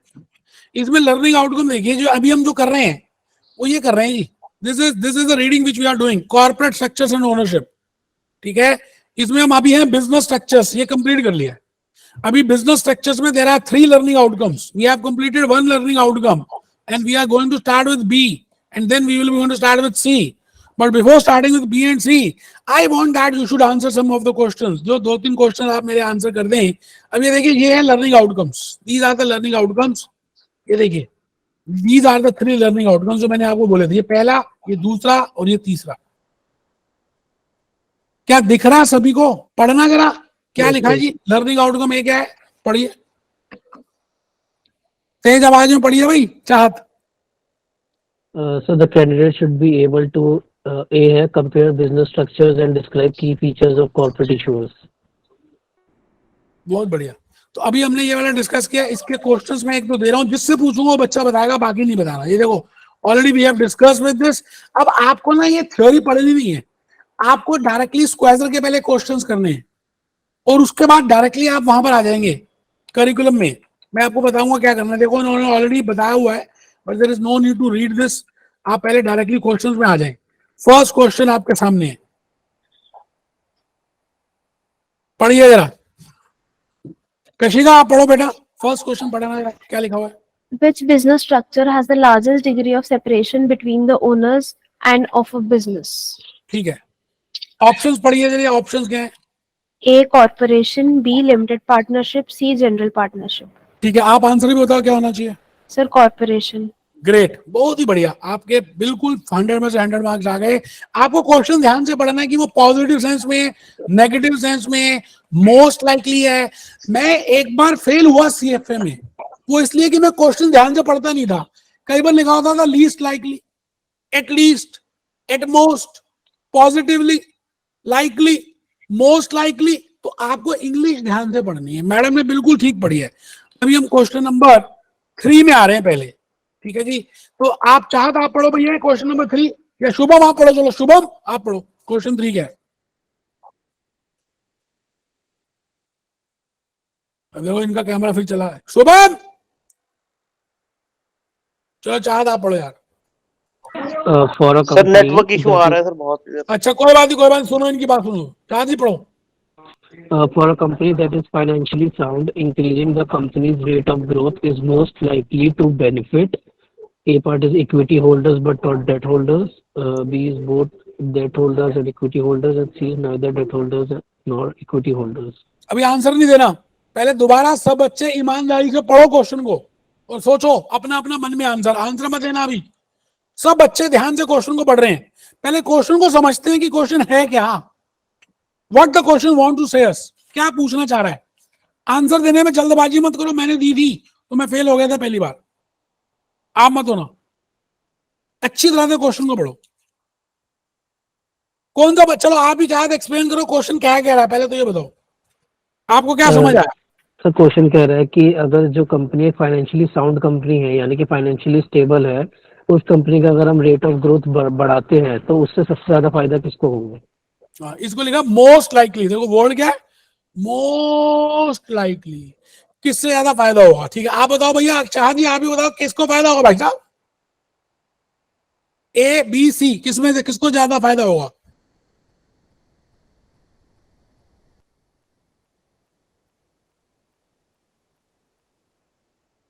बोलो। मेरे ख्याल से सर बी पार्ट होगा। नहीं अच्छा आप एक चीज बताओ, मेरे ख्याल क्यों बोला आप, ये बताओ कंपनी के ओनर्स कौन होते हैं। असली में कंपनी के मालिक कौन है, इक्विटी शेयर होल्डर्स या debenture holders? Equity share holders.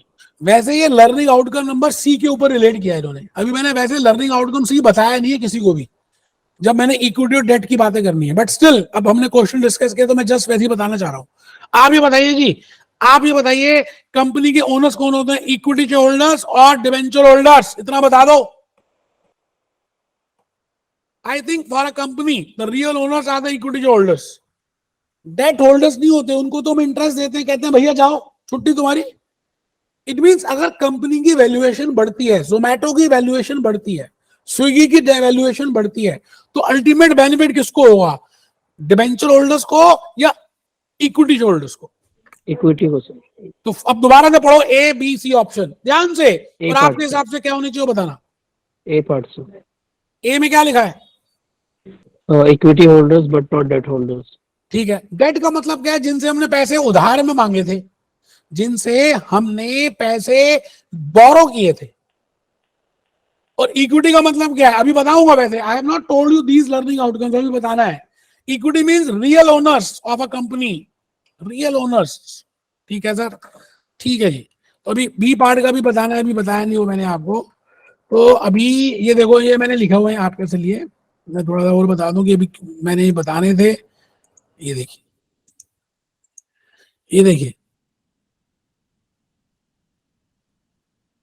ये देखिए लिखा ना debt and equity, learning outcome number C. Yes sir. ना अभी ये बताना है, अभी तो हमने ए ही किया है।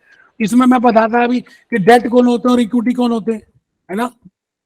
डेट की फुल फॉर्म बताता, इक्विटी की फुल फॉर्म बताता। पहले बताओ लर्निंग आउटकम ए सबको समझ आ गया है, कुछ तो पता चला होगा, पहले कुछ तो आया होगा ए यस पार्ट सर।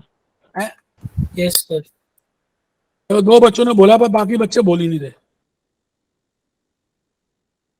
बोलो। आ गया सर समझ।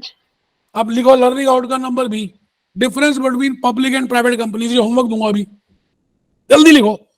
Learning outcome number B, very very important for examination, difference between public and private companies.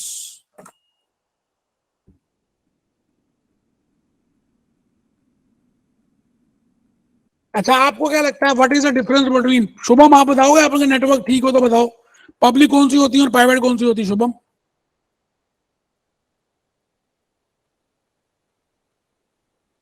Sir public जो सर जैसे बॉम्बे बॉम्बे स्टॉक एक्सचेंज या नेशनल स्टॉक एक्सचेंज में हमारी जो लिस्टेड होती हैं वो पब्लिक कंपनीज होती हैं।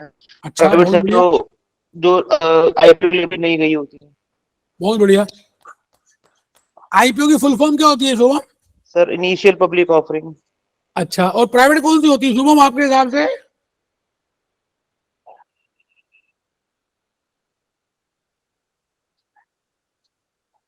ठीक बोला आपने वैसे, जो पब्लिक नहीं होती वो प्राइवेट होती है। तो प्राइवेट के फीचर्स क्या होते हैं? जो लिस्टेड नहीं होती, जो जिनके शेयर्स नहीं होते, या जो इन्होंने पब्लिक से पैसा नहीं उठाया होता, उनको Yes, प्राइवेट sir. बोलते हैं, है ना? Yes, यही तो sir. होती है। अमेरिका में भी यही कंसेप्ट है। पहले आप ऊपर हेडिंग लिखिए LOSB, difference between public and private companies, और आप कंपनीज का एक मटका बनाकर पेज को 2 पार्ट में डिवाइड कर लें। पहले पब्लिक लिखेंगे, प्राइवेट नहीं लिखेंगे। पहले public public public public public public public की बातें करेंगे। ये पब्लिक है, सब जानती है, public public public public public. तो पहली बात, पब्लिक में it issues shares, public company issues shares. Private company में अभी नहीं लिख रहे, खाली पहले पब्लिक ही लिख रहे हैं, क्योंकि वो शेयर्स इशू करते हैं तो न्यूयॉर्क स्टॉक एक्सचेंज, क्योंकि अमेरिका की बातें कर रहे हैं तो मैं NYSE की बातें कर रहा हूं, traded in stock exchange. Shares are traded in stock exchange because हमारे यहां पर सेबी है। सेबी का नाम सुना है किसी ने? SEBI Yes, sir. क्या फुल फॉर्म है सेबी की? Security and exchange board of India. ऐसे ही अमेरिका में सिक्योरिटी एक्सचेंज कमीशन। तो यहाँ पे क्या लिखा है? पब्लिक कंपनी को सारी डिस्क्लोज किसको करना पड़ेगा? अभी मैं साइट दिखाऊंगा, सिक्योरिटी एक्सचेंज कमीशन को, और उनके फॉर्म है। अभी मैंने खाली 2 ही लिखे हैं, 10K and 10Q, 10K and 10Q। मैं फिर रिपीट करता हूं, आप सब जाग जाएं, खत्म होने वाली है क्लास। आप इस समय पब्लिक और प्राइवेट में लिख रहे हैं। पब्लिक में आप लिख रहे हैं issuing shares traded in stock exchange, disclosure requirement. Full form क्या है? SEC की, सिक्योरिटीज एक्सचेंज कमीशन।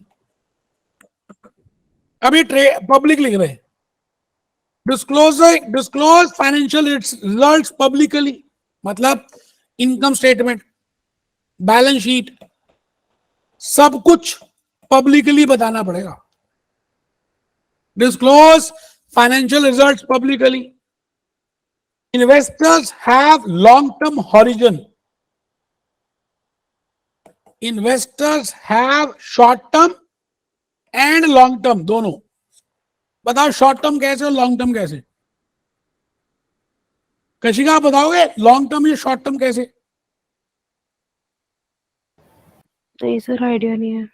अच्छा जी, आप बताओ मेरे को। बाकी बच्चे तो काफी सारे, मेरे को नाम पूरे नहीं यहाँ पे लिख के दिए उन्होंने। और जी आप बताओगे? नहीं सर, नहीं पता। ठीक है, कोई बात नहीं। राहत आप बताओ बेटा, कुछ आइडिया? नो सर, आइडिया नहीं है मेरे को उसका कुछ। अच्छा, आप ये बताओ, आप किसी कंपनी के शेयर्स बाय करते हो और सपोजिंगली आपने X डॉलर्स में बाय किए, और आपको पता चलता है कि कुछ दिनों के बाद उसका प्राइस हो गया $X प्लस समथिंग, तो आपके मन में क्या आएगा? आप इसको बेचने का सोचोगे या नहीं सोचोगे? क्या मन में आएंगे विचार, थॉट्स? नहीं सोचूंगा सर बेचने का। नहीं सोचोगे? अच्छा ठीक है, तो क्या सोचोगे? क्या मन में आएगा आपके? क्या आ रहा है आपके मन में? कि सर मतलब इसकी वैल्यू बढ़ रही है तो जब बढ़ जाए उसके बाद बेचूं। अच्छा, आपके मन में ये आ रहा है। शुभम, आपके मन में क्या आ रहा है कि $X का प्राइस था, अब $X प्लस समथिंग हो गया, तो आपके मन में क्या आ रहा है? अभी बेचना चाहिए आपको या नहीं बेचेंगे? सर होल्ड करूंगा, बेचूंगा नहीं। अच्छा, आप भी होल्ड करेंगे, ठीक है। चलो जी, आपके मन में क्या आ रहा है? इसका आंसर दो, आप बेचोगे या रखोगे? जो भी मन सर में आ रहा है। क्वेश्चन रिपीट कर दो क्योंकि मेरा क्या? नेट चला गया था। हाँ ठीक है, मैं my point is, supposingly you have purchased a share on the basis of X dollars. Now the price has increased from $X to $X plus something. Let it be like this. You have purchased at $100. Now the price is $150 and you have purchased 100 shares. So the amount comes to $10,000. Now this amount comes to $15,000. My question is whether you will sell or whether you will hold these shares. क्या मन में आ रहा है वो बताना है। Sir अगर मुझे जैसे अभी मनी की रिक्वायरमेंट है मेरे ऑपरेशंस के लिए तो सर मैं हम्म। सेल कर दूंगी, बट सर अगर मुझे अभी रिक्वायरमेंट ही नहीं है तो मैं होल्ड कर लूंगी। वेरी राइट, शुभम का आंसर भी ठीक था, राहत का भी ठीक था, जिया का भी ठीक है। इट मींस इट डिपेंड्स, कई बार आप जो शेयर्स लेते हो शॉर्ट टर्म इन्वेस्टमेंट के लिए भी लेते हो, और कई बार जैसे शुभम ने कहा, राहत ने बोला दैट वी वांट कि हम लॉन्ग टर्म हॉरिजन में बेनिफिट होगा, तो पब्लिक कंपनी के शेयर्स आप शॉर्ट टर्म और लॉन्ग टर्म दोनों के लिए लेते हो।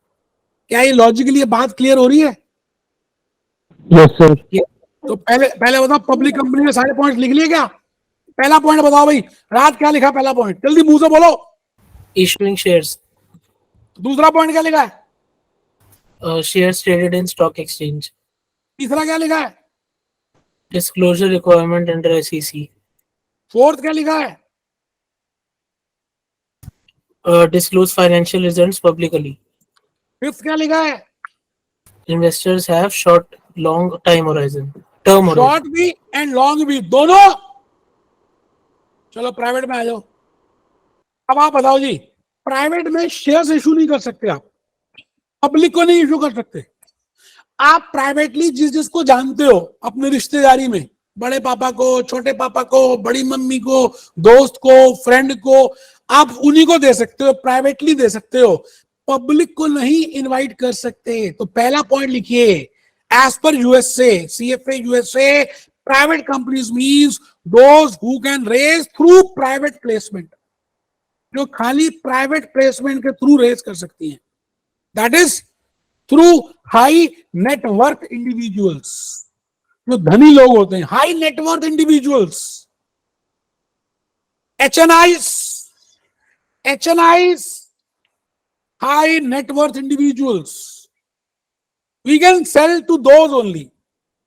उन इन्वेस्टर्स को ही दे सकते हैं, बाकी सबको नहीं दे सकते, क्योंकि ये कंपनी के शेयर्स न्यूयॉर्क स्टॉक एक्सचेंज में लिस्टेड नहीं होंगे। It is a private company.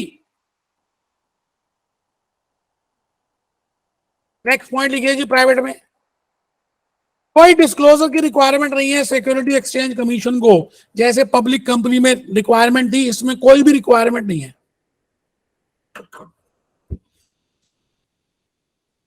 और जो कंपनी प्राइवेट प्लेसमेंट करना चाहती है, पैसे लेना चाहती है प्राइवेटली, उसको एक मेमोरेंडम इशू करना पड़ेगा, private placement memorandum, PPR. Question आता बार बार इसमें, what is private placement memorandum? Private placement memorandum, private placement memorandum, and in this case only investors have long term horizon। कौन सा बच्चा बताएगा कि लॉन्ग टर्म हॉरिजन कैसे हुआ प्राइवेट कंपनीज में? अभी पहले लिख लो और सोचो, how long term horizon can be possible in case of private company.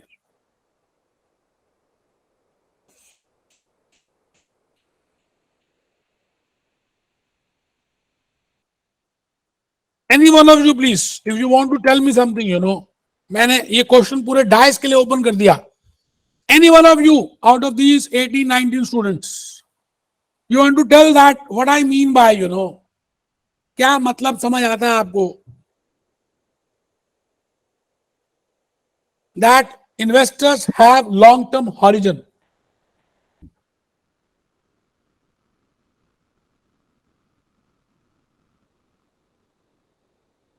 Any idea?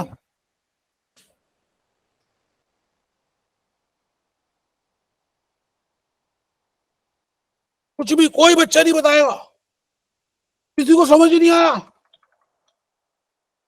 Sir मेरे अकॉर्डिंग जब शेयर्स बाय करते हैं प्राइवेट कंपनी के, तो there must be a lockout period, कितने टाइम तक आप वापस नहीं दे सकते या फिर नहीं सेल कर सकते, तो इसलिए शायद लॉन्ग टर्म होगा।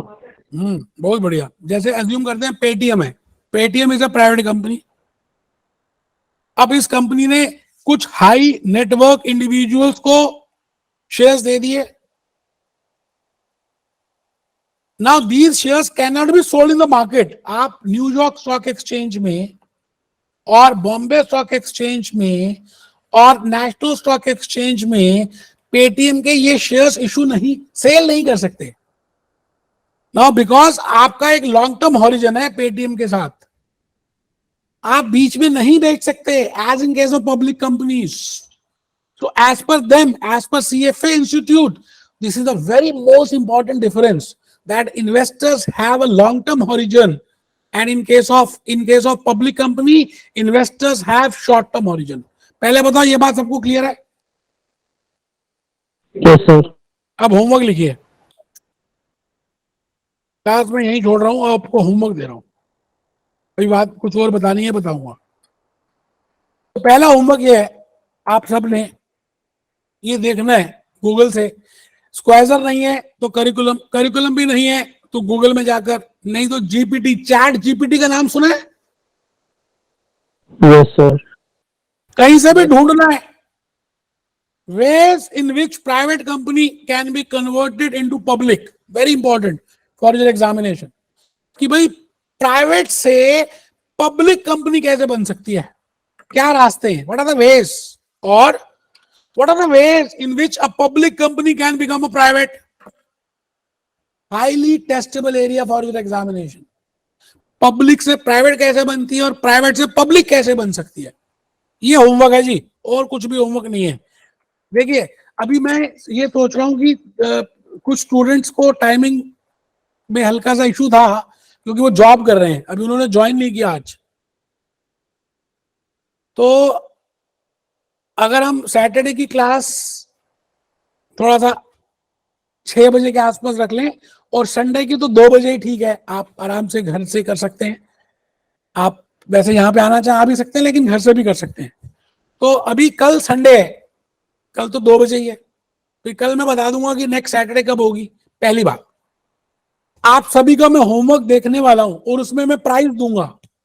दूसरी बात, तीसरी बात, आप जैसे रजिस्टर कर जाएंगे हमारे साथ, हम आपको रिकॉर्डेड लेक्चर्स भी दे देंगे, क्योंकि सिलेबस का कंटेंट बहुत ज्यादा है, तो आपको कुछ ना कुछ सब्जेक्ट्स अपने पैरेलल घर में उन रिकॉर्डेड लेक्चर्स के थ्रू भी देखने हैं, सो दैट हम नवंबर के लिए या 2024 के लिए, फरवरी के लिए पहले से ही प्रिपेयर हो जाएं। मैं फिर रिपीट करता हूं, सिलेबस काफी सारा है, यहां से करेंगे तो नहीं होगा पूरा कंप्लीट, कुछ आपको हाइब्रिड में 2-3 सब्जेक्ट्स घर से करने पड़ेंगे, उसके सबके रिकॉर्डेड 10 के 10 के मैं रिकॉर्डेड देने वाला हूं, मैं यहां भी कराऊंगा वहां भी कराऊंगा। तो जो आप घर में पहले करेंगे उस चैप्टर का नाम है, सब्जेक्ट का नाम है financial statement analysis. I think you must have seen my video lectures, I have uploaded for some lectures in regard to financial statement analysis. क्या आप बता सकते हैं कितने बच्चों ने देखे वो फाइनेंशियल स्टेटमेंट एनालिसिस के लेक्चर्स? कशिका आपने देखे? No sir. Jiya? No sir. नहीं, यूट्यूब से कह रहा हूं मैं। राहत? No sir. चलो जिसने भी देखे वो बताए, किसने नहीं देखे? सर आपके पोर्टफोलियोज के देखे थे। चलो कोई बात नहीं, ठीक है सर। ठीक है ठीक है, अभी पोर्टफोलियो नहीं करना आपने। देखो मैंने एक तो यहाँ पे लाइव लेक्चर्स में ही शुरू कर दिया, कॉर्पोरेट इशूअर्स, इसमें 3-4 लेक्चर्स लग जाते हैं, आज एक लेक्चर हो गया, अज्यूम कर रहे हैं, क्योंकि आप बार बार रिपीट करना पड़ रहा है मेरे को, अब आगे से रिपीट नहीं करूँ। और एक चैप्टर आप एक सब्जेक्ट घर में स्टार्ट कर दीजिए प्लीज, फाइनेंशियल स्टेटमेंट एनालिसिस। इसके हम तो आपको 10 के 10 सब्जेक्ट्स की रिकॉर्डिंग दे देंगे, जो रिकॉर्डिंग रूम में रिकॉर्डेड हुई है, हाई जो आप यूट्यूब में देखते हैं, सो दैट कि हम थोड़ा सा सिलेबस टाइमली कंप्लीट कर पाएं और ज्यादा टाइम क्वेश्चंस में दे पाएं। करिकुलम के क्वेश्चंस करें, स्क्वायर के करें। आपका स्टेप नंबर 1 ये रहना चाहिए कि एक तो आपको रेगुलरिटी करनी है, वीडियो लेक्चर्स देखने, उसके हैंड रिटन नोट्स बनाने, स्क्वायर के क्वेश्चंस देखने, करिकुलम के क्वेश्चंस देखने। अच्छा, स्क्वायर तो 99% आपको हो जाएगा।